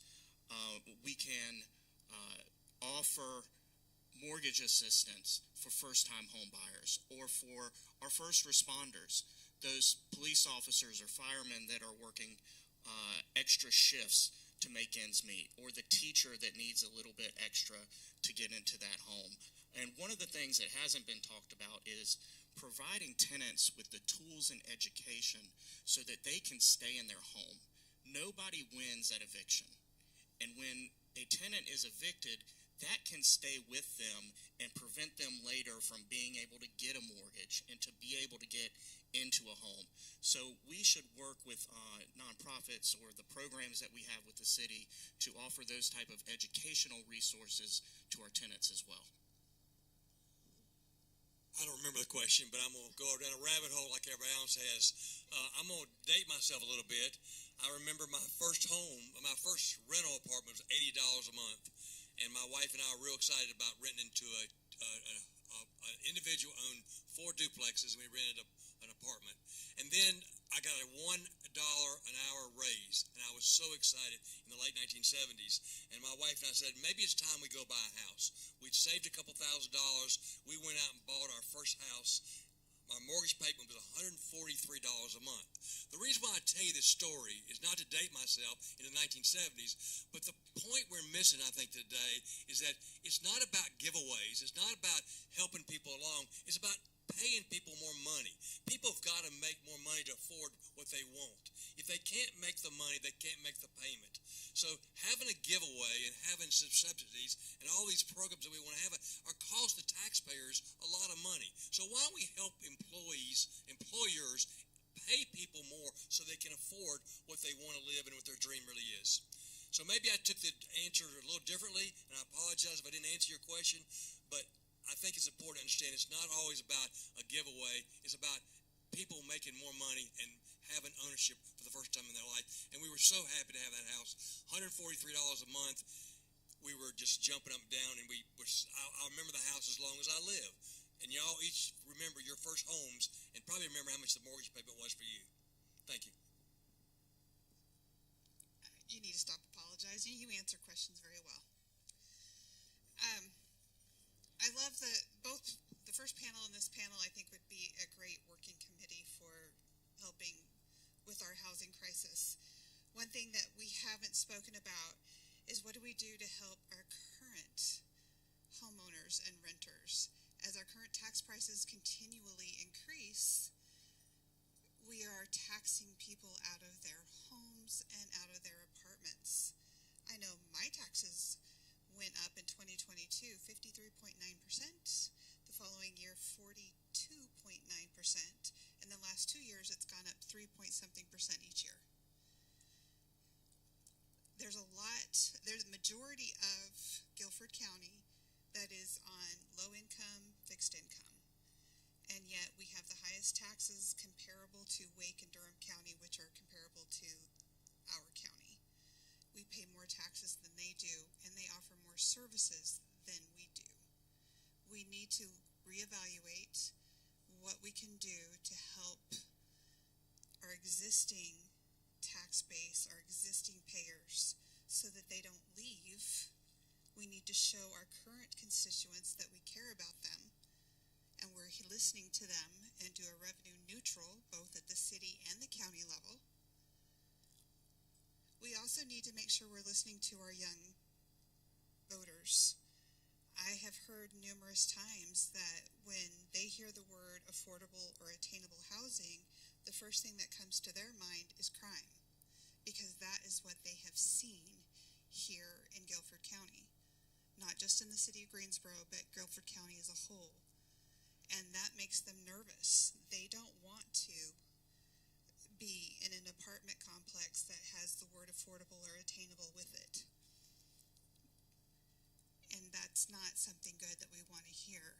They don't want to buy homes yet because they don't know if they want to stay here because of the state of the economy and the state of the crime, especially in downtown Greensboro.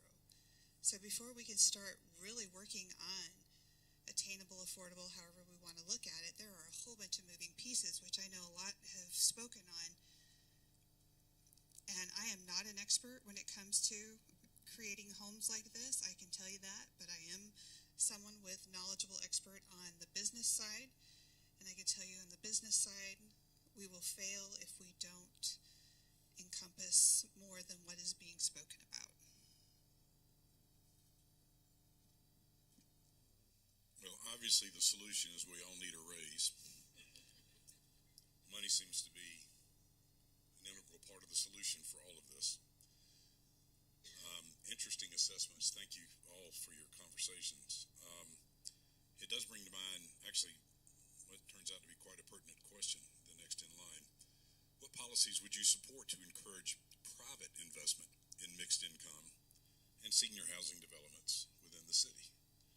Tammy, can we start with you, please? Can you repeat the question? I certainly can. What policies would you support to encourage private investment in mixed income and senior housing developments within the city? So some of that I already talked about in terms of developers and helping them develop their property. I also think we have to be more flexible. If you look at, I don't know if you all are familiar with Montrose Village out in the Grandover area. I understand it took, there's a development that was creative, that was impactful, that was increasing density, and yet it's still a wonderful mixed income neighborhood. And I understood it took 9 months for our planning department to actually approve that because it's something they hadn't seen before. That's a problem. And I think that's an area where we can really reach out and work with developers to identify what are the stumbling blocks, make sure we have the right people in place that want to get to the answer yes as quickly as possible while still maintaining the quality and the type of environment that we want our folks to live in. I think that's a critical piece. How do we get to yes, and how can we help developers that want to be creative? Just because we've never done it this way doesn't mean we shouldn't be doing it that way, or at least dipping our toe in the water to try it that way. I'm working with a developer now that's looking at a piece of property for small homes they think can sell in the $225,000 to $250,000 range, but there's not a single driveway, there's not a single, street going through.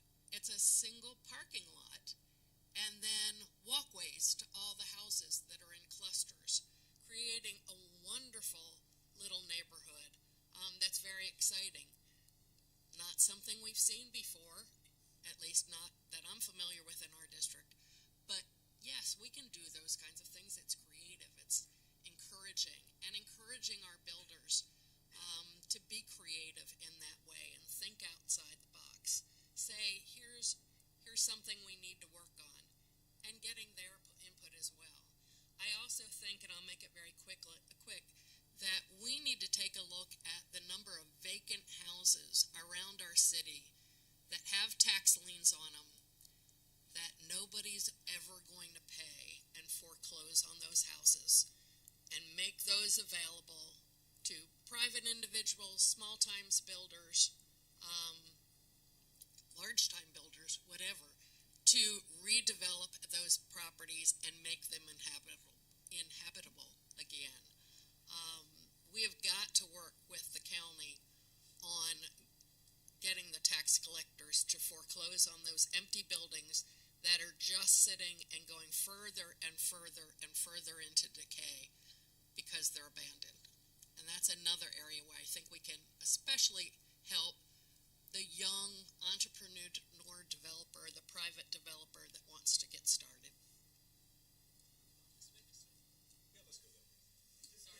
No, that's okay. I'm thankful not to be last this time.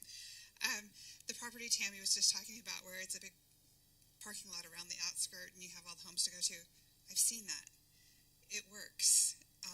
I've seen it more for the older population, and it's definitely mixed income housing for the older population, and it has very much been encouraged to be a community where they can communicate and help support each other. There's no, there's the property management that helps manage the property to do all the lawn care, but it has been absolutely fabulous. And so having something like that will be a huge benefit for our community. Having a gated community for some of our older population would also be another substantial thing, because that's a security issue for a lot. But I mean a seriously gated community. I've seen those quite successful. I've lived many places all over the western side of the United States where I've seen successful outlets like that.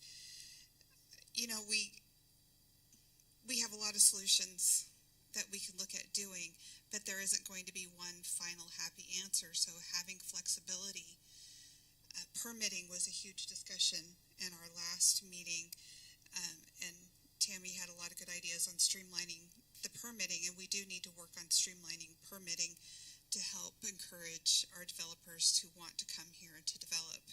I've seen a lot of great projects where our old rundown homes, the city has actually helped forgive the landfill fees whenever they have to be demolished, so that a developer can go in and redevelop. I've also seen where big buildings, the city or the county has forgiven landfill fees so that a building can be demolished, and the permitting fees have been decreased, because that is something that I have heard firsthand from the church that I attend. We have a building that has been asked to be torn down or fixed up, and it's going to cost more to fix it up than it's worth, but it's also going to cost thousands of dollars to demolish it, and the permitting fees to demolish are astronomical. So we need to look at ways to help support, because if our church had been able to demolish it, a developer was going to come in and develop oh my goodness, it's just skipped my brain what they were going to develop. Anyway, it was going to benefit our homeless population. So there are lots of different things that we can look at in moving forward that would benefit our seniors and our youngers. We just have to really be flexible and open-minded and look at, like Tammy said, things that have never happened here before. Well, as the evening comes to a close, there's a lot of people dozing off out there and a few people leaving, and I hope they won't leave until the final question for the night. I'm going to answer the question, I will. I've been to a lot of towns and small towns where you see these private communities like cluster homes, and I think they're brilliant ideas. But we have a city council right now that has been complacent, has not made changes over the last 20 years. And I think we've got to look at the new city council, which is about to have almost 100% turnover, maybe not 100%, but a large turnover this year. And the new city council has to embrace these ideas that we're all bringing to the table and do something with them. Not just put them on the table and discuss them, but actually take and make bold changes and not be afraid of making a mistake. I've made a lot of mistakes in my lifetime in 47 years of being a business owner. And if you not want to put a little risk out there and make a mistake and try some, then back away from it if it is a mistake, then you're not being a true leader. So my goal here is to be bold, be aggressive, make changes, and make Greensboro a safer place, more home-friendly, more friendly for all of our generations, whether it be young adults, whether it be people in their midlife or retiring. One of the things we can do is we can make building easier. Several folks have talked about this on this panel and on the panel before about streamlining our permitting, our inspections, and our technical review process. Time is money with these developers, and that is one. If they know that they can come to Greensboro and build faster, then they'll invest in us. Also, incentives, it's not a dirty word. It's not a bad word. We use them all the time when we recruit businesses to our community. But part of getting an incentive is a commitment from them to invest in us. So if we're going to do things like incentivize by forgiving the water and sewer, have them commit to giving a portion of their project to affordable housing or to market rent. That's how we get folks to get in the game and take those chances. So we use them all the time. And as a council, we can't make employers pay their people higher money or higher wages. What we can do, though, is help people get into homes. And that is something that we as a council can do collaboratively, and I'm committed to doing that. I'm going to ask if you will. I wrote down part of the question, but I want to make sure I'm understanding it correctly. So if you would repeat it. I'd be glad to. What policies would you support to encourage private investment in mixed income and senior housing developments within the city? Yeah, okay. I wanted to make sure that I understood it. So, one of my platforms, I've talked about targeted reinvestment. So I'll start with the senior piece of that first, because one of the things that I think has been critical, particularly in the end of Greensboro District 2 that I live in, is that most of the housing, particularly dilapidated and declining housing, is largely senior living spaces, people who bought homes in the 50s and the 60s, but over time, as they have aged and are unable to maintain at the same level that they once were, how do we help seniors to keep their housing? What kind of incentivizing do we need to do to builders and developers that begin to create plans for redevelopment or renovation of those homes so that people are still living well? Housing, I said it before, I'll say it again, housing is a part of wealth. There is a development that is happening in Delray Beach, Florida. It's called the SET community. You can look it up and check it out. One of the things that they're looking at right now, even as we speak, is ways that they are starting to figure out how to build intergenerationally. How do they help seniors in particular, and it is an African American community, but how do they build and develop in ways that it incentivizes the children and or the grandchildren of folks who are aging and or seniors to hold on, number one, to the property or the homes that they have, and to develop them in a way that three generations can actually invest together and hold on to property. I know that part of the experience that I've had as I've looked around Greensboro, I'm originally from the state of Alabama, but one of the things that I know happens a lot is that as people age and get older, children have moved on to establish their lives in many different other places. Very often, much of that wealth and those homes are lost because children don't want to come back, or the conditions under which they would come back, houses that have not been well maintained or whatever, they're not interested. But I think that when we start to think about intergenerational living, for instance, we have often, many people have built what are called mother-in-law units, so that you can have families that are close. Many of us really do care about our seniors and want to be active and engaged in their care, but don't have the living arrangements that accommodate that. I think one of the things that we need to incentivize and begin to think about is how do we build intergenerational housing units and living units, and whatever policies that we need to develop in order to incentivize that kind of living circumstances. Some of those could be individual housing units. Some of those actually could be some type of what I don't want to call it condo or apartment type living, where you might have seniors in one area of a facility and then you would have family or support family in another area of the units.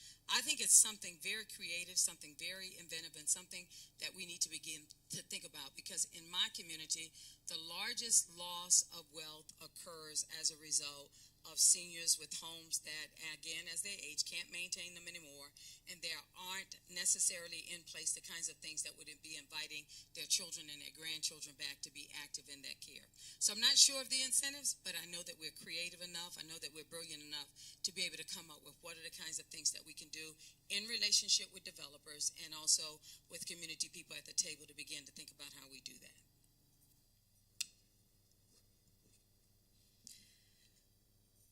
I think for me, me, I'd like to see a realtor-city partnership where we can look at our tenants who are in apartment housing or affordable housing and how our city and realtors can foster them into first-time home buyer programs. I think that we oftentimes leave it up to the individual to kind of find that information or to be fostered into it. I know that it was mentioned about being able to not face evictions during that time. So if we had more conversations with our tenants and more fostering in how to bridge from living in apartments into an upward mobility of first-time home buyers, I think it sustains our tax base. I think that we also offer some generational wealth to those who may not look at that as a possibility. I also believe that when we talk about our senior housing, that same practice can be instilled in the aging community and what to do with their homes when it's maybe too much for them to take care of. I know my dad is approaching 80.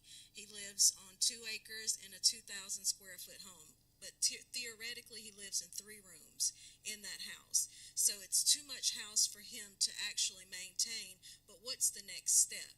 If he did not have children who were already thinking ahead for him, then how can we create programs where they can continue to offer upward mobility to those that may want to be first-time home buyers, or maybe you have a first-time home buyer who's ready to move up into a housing of larger status.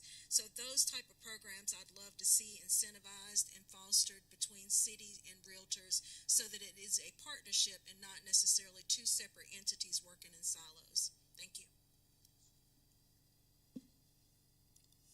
So I believe you talked about policy. We have policy. Unfortunately, policy doesn't always do what we expect it to do. The policy that I started trying to work on a few years ago is housing can stay boarded up indefinitely. It needs to be just 1 year, because as long as that house is boarded up, it continues to bring down a neighborhood. And that's part of the issue there. So that policy has to change so that at the end of that year, that house either is repaired or is sold. The other issue is the properties that are on the tax listing. And a few years ago I counted, there were 1,700 properties on the foreclosure list. Because the taxes were so high, they weren't worth anybody buying. And I proposed that the city paid the taxes and we acquire the home. Well, once again, a policy stopped us. See, it's policies that are already in place that are barriers to what we need to do in our community, and particularly in East Greensboro. I ride East Greensboro streets every day, and I see houses that are boarded up. Most recently, one where the garage fell down in the middle. Well, I got to refer it to minimum housing, and then minimum housing has to send the owner a letter every 30 days for 90 days before that house can go to minimum housing to get torn down. That's a policy we don't need. But unfortunately, that's a state policy that stops us again. So yes, there are policies already that are out there that really prohibit the way we need to grow and improve our community. So we can do creative things around policy. We can have those conversations with developers. We have a neighborhood currently that is a mixed-use neighborhood, Willow Oaks. It has seniors in it. It has townhomes in it. It has for rent. It has for sale. Just most recently, we regenerated the building in that community that had not occurred in years at a price point from $200 to $270. So we have policies that are already in place. The problem with that is we have design standards attached to that neighborhood, and that takes too long to approve for a small builder, and I've reached out to many minority builders who built there and want to build in our community. It is too laborious to have to continue to go back and forth about a design when it's a traditional neighborhood and you know what the design should be and look like, but it's a back and forth to get that house. Oh, you got to make sure the roof pitch is right, and the elevation is right, and this is not the right color, or this is not the right window. All those things occur that we can make sure that those aren't policies that create barriers for those developers who want to build in this community. But it's going to take us working with our state legislators. We can't do it alone, because those policies that are in place are things that stop us at a local level. That's what we need to be working around and creating that relationship. I can pick up the phone and call my state legislator and have that conversation with her, my House representative, and push the effort. I can work with my county commissioner and do that. But we got to get those policies out of the way so that we can continue to build what we need to build in a community that's been overlooked and underserved for many years.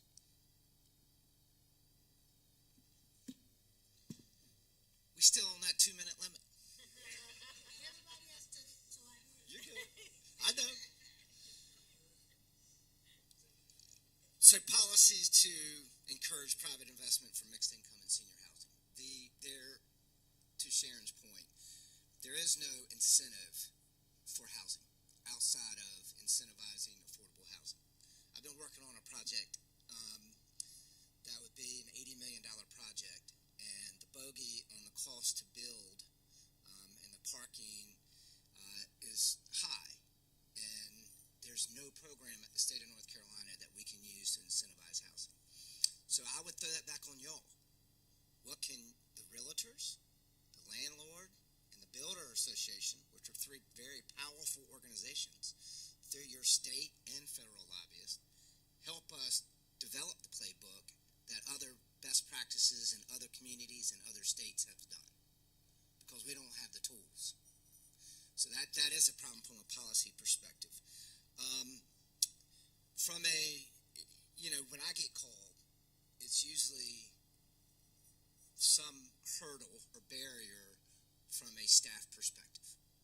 I think it was mentioned earlier, the technical review committee kicked something back. An inspector had a bad day and just denied the inspection. Like, what can we do to make sure inspections are on time and are willing to work with somebody versus just deny and then go back? And then you waited 3 weeks or 3 months or 9 months.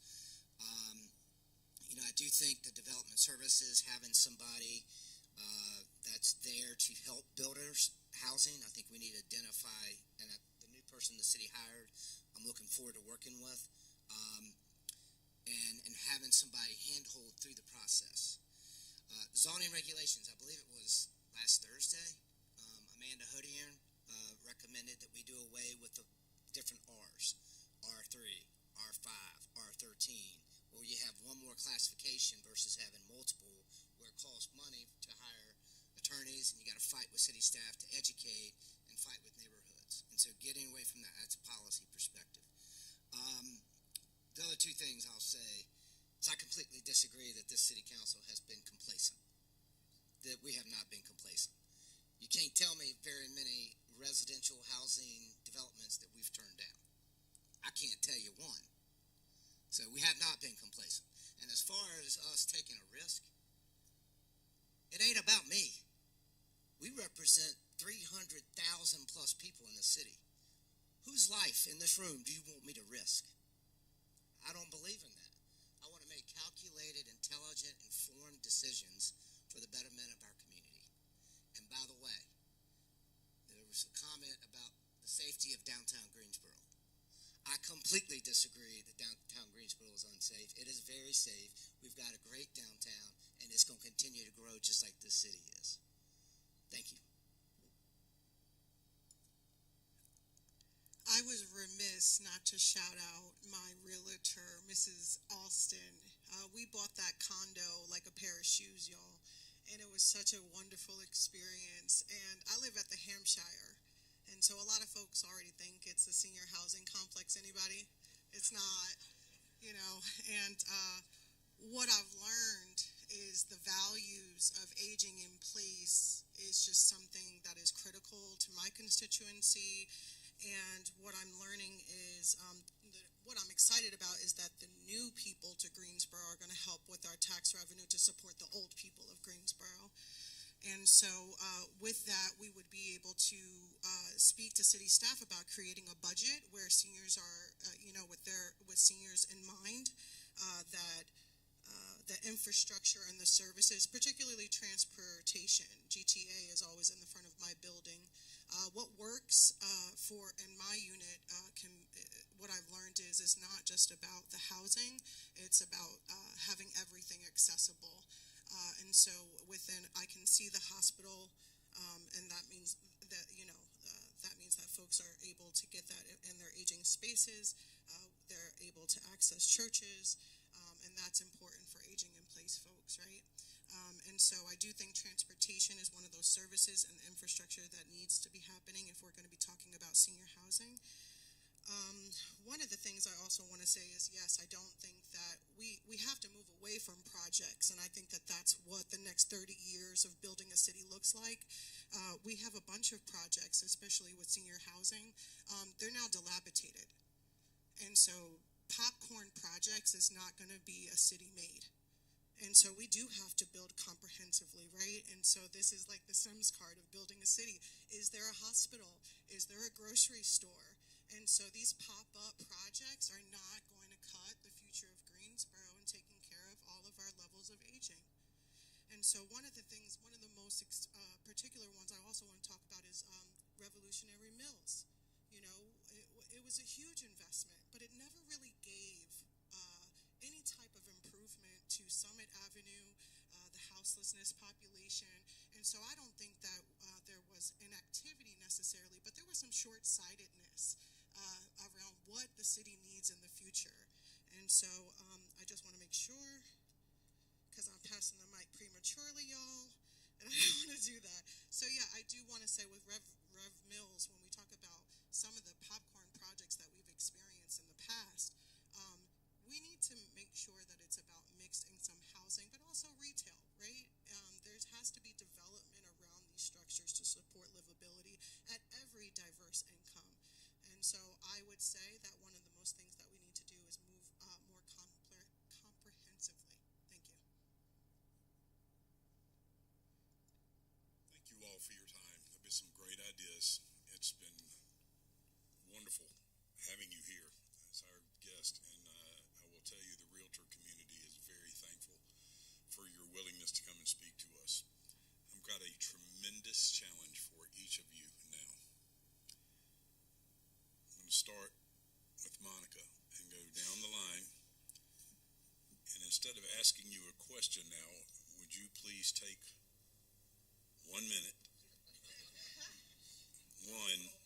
One minute. Not that any of you are verbose whatsoever.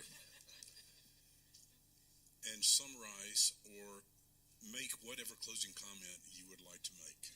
And if our timer is back there, we're going to go on a 1 minute time. So I know that's a challenge. Thank you. This may indeed be controversial, but I think it's so real.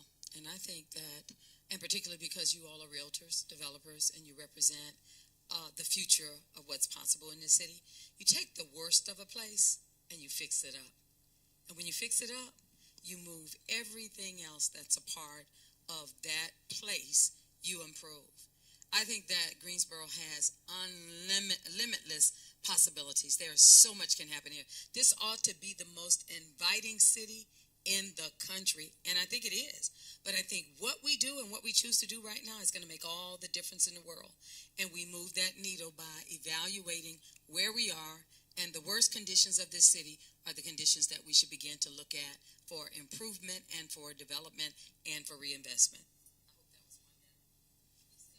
You had 8 seconds left. We are at a moment in Greensboro where we have had a lot of economic development wins. We are growing. It is coming to Greensboro. We have to have the housing to support it. We've got to work together.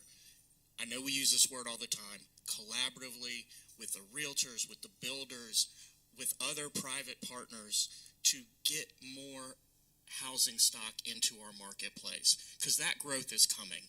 And again, I keep saying it's simple supply demand. We want to bring down costs. We have to have more supply. Wow. In 1 minute, I will tell you that when I was a youth, I remember that the Winston-Salem, Greensboro, High Point area was the largest triad or municipal area in the state. Now Charlotte and Raleigh-Durham are now exceeded us by probably twofold. We have an opportunity because of the economic development that's coming to Greensboro to really have an incredible boom in our economy. We've got to build more, and now, and get through the red tape. So I hope you'll vote for me in November the 4th, because I have ideas to build more in Greensboro. Thank you. I totally agree. You either got to grow or die, and Greensboro does need to have well-educated planned growth, and I totally support that. I am here for that. I am a fresh perspective, bringing fresh ideas to help show Greensboro that we can continue to have our wonderful, family-oriented, great state, or great community to live in, and yet still have the growth we need to meet the demands of our city. So on November 4th, early election starts Thursday. Vote for Jeanette for District 5. Thanks, Jeanette. As others have said, we're on the precipice. This is an exciting time for Greensboro. The next 4 years, we don't get a redo. We don't get a do-over. I'm excited about the opportunity to have a mix of new council members on together with older, seasoned, I'm not old, council members to help move us forward. People ask me, why do you run? Why do you do this? And at its core, the reason I do it is because a key tenet of my religion is it is our obligation to repair the world.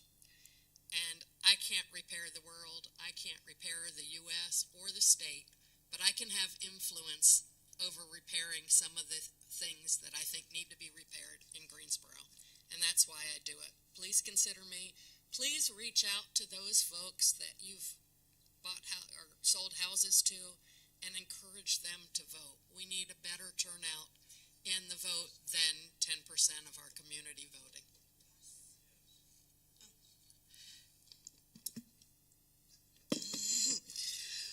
I appreciate y'all. So I don't have all the answers. I'm excited to learn so much. I'm sure my master's degree of library and information and scholarship will help me in partnership with you. I want to continue this relationship. I know that you all have a newsletter. Please get me on there. I'd love to come to your continued meetings, but also your conferences. I know that City Council hasn't always been as present at your industry conferences, and so I welcome the continued relationship. But the one thing that I do want to say is the health of our communities are in our neighborhoods, y'all. And I know if you go to electaprilparker.com, we're moving away from the hands-off approach with education being a city council responsibility. And so I've been on the ground for all of 2025, and one of the things that District 3 is talking about is housing and education. And so if you go to my website, you can see the intersections of how we can localize and, no all pun intended, work better together. That with everybody wants healthy neighborhoods, safer neighborhoods, and all of that's going to come at making sure that we serve the same populations. And cities and public schools are under attack right now.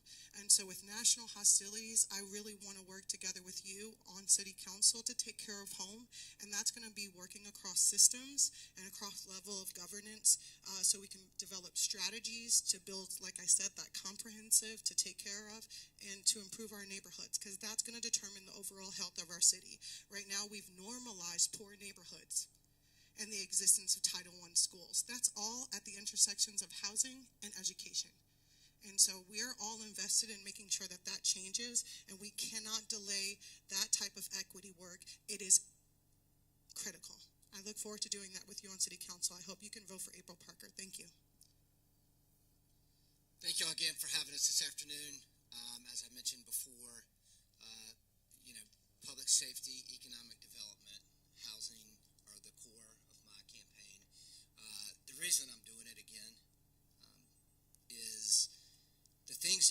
transparency now, the economic development announcements really set forth 12 and 15 years ago. Literally, I gave a speech about the airport 14 years ago, and now you're seeing it come through fruition. Where are we strategically planning for the next 14 years? The next 5, the next 10, the next 20? Toyota, we literally voted on the water and sewer expansion in 2013. So what are we doing now? That's why I came back in 2022. That's why I want to serve the next 4 years. Thank you. So thank you so much for having me. I started in this position because I have a heart for people. And to whom much is given, much is required. And so I believe that to be that servant leader takes dedication, heart, and commitment. And I've done that. I know that our community deserves the very best, and it's getting the very best. There are housing developments that are coming online now that have been a few years in the making. But just the other week, we had a wonderful ribbon cutting from McConnell Ridge. There's 289 to $329,000 homes. And so our down payment assistance has been increased to help those individuals and those that want to buy those homes. And so that has been, for me, very important, that we have to grow our community and give people what they need. And so I support housing, economic opportunity, and our small business. And many of you in here are small business. You may be one realtor, but you are one realtor, small business. And I support inclusion of small business because I know what the foundation is built on in our city. And I appreciate the relationships because in one of our neighborhoods, we are using one of your past presidents as a realtor that is going to get us those lots sold, the last of 77 lots sold, so we're continuing to build housing and create jobs for people to be able to build those houses as well and support our small business. So thank you for having me. I am running so that we can bring diversity and equity across Greensboro, not just District 1, but specifically for District 1, all of District 1. I think that when Tammy talks about the Montrose Place and how diverse it is, I think all of Greensboro should look that way. All of Greensboro should be able to thrive in each district. And right now we have specific districts that are just not thriving. And we want to be able to provide housing in those districts at different price points for everyone that lives there. But we need to do it in a healthy manner to where everyone is getting what they need in retail, in resources, and in housing. So I appreciate your support, and I look forward to creating a building relationship between realtors and community so that we are producing a product that everyone can be excited and happy about. Thank you. I'm going to make my 1-minute parting comment 30 seconds long so our illustrious president can sign us off. One of the greatest things about our community right now are the problems that we face. This is one of those be careful what you wish for situations, and all of a sudden we got a hell of a lot more than what we really, I think, bargained for in a lot of cases. The solution to most of these challenges are sitting in front of us and the panel that was here before you. You guys are our future for the next 4 years, and I thank you, first of all, for being willing to take on that mantle and run with it. But secondly, please do a great job if you're elected. All right? Thank you. So we definitely ditto what Bill said, and I don't think any of us would be in these positions if we didn't have the heart for this area. I would say good luck in your races. Be true to what you're saying, just like we have to be in our industry. And whether you're in the winning seat or whether you're not, I haven't seen an individual on the previous panel or this panel that we don't need in this.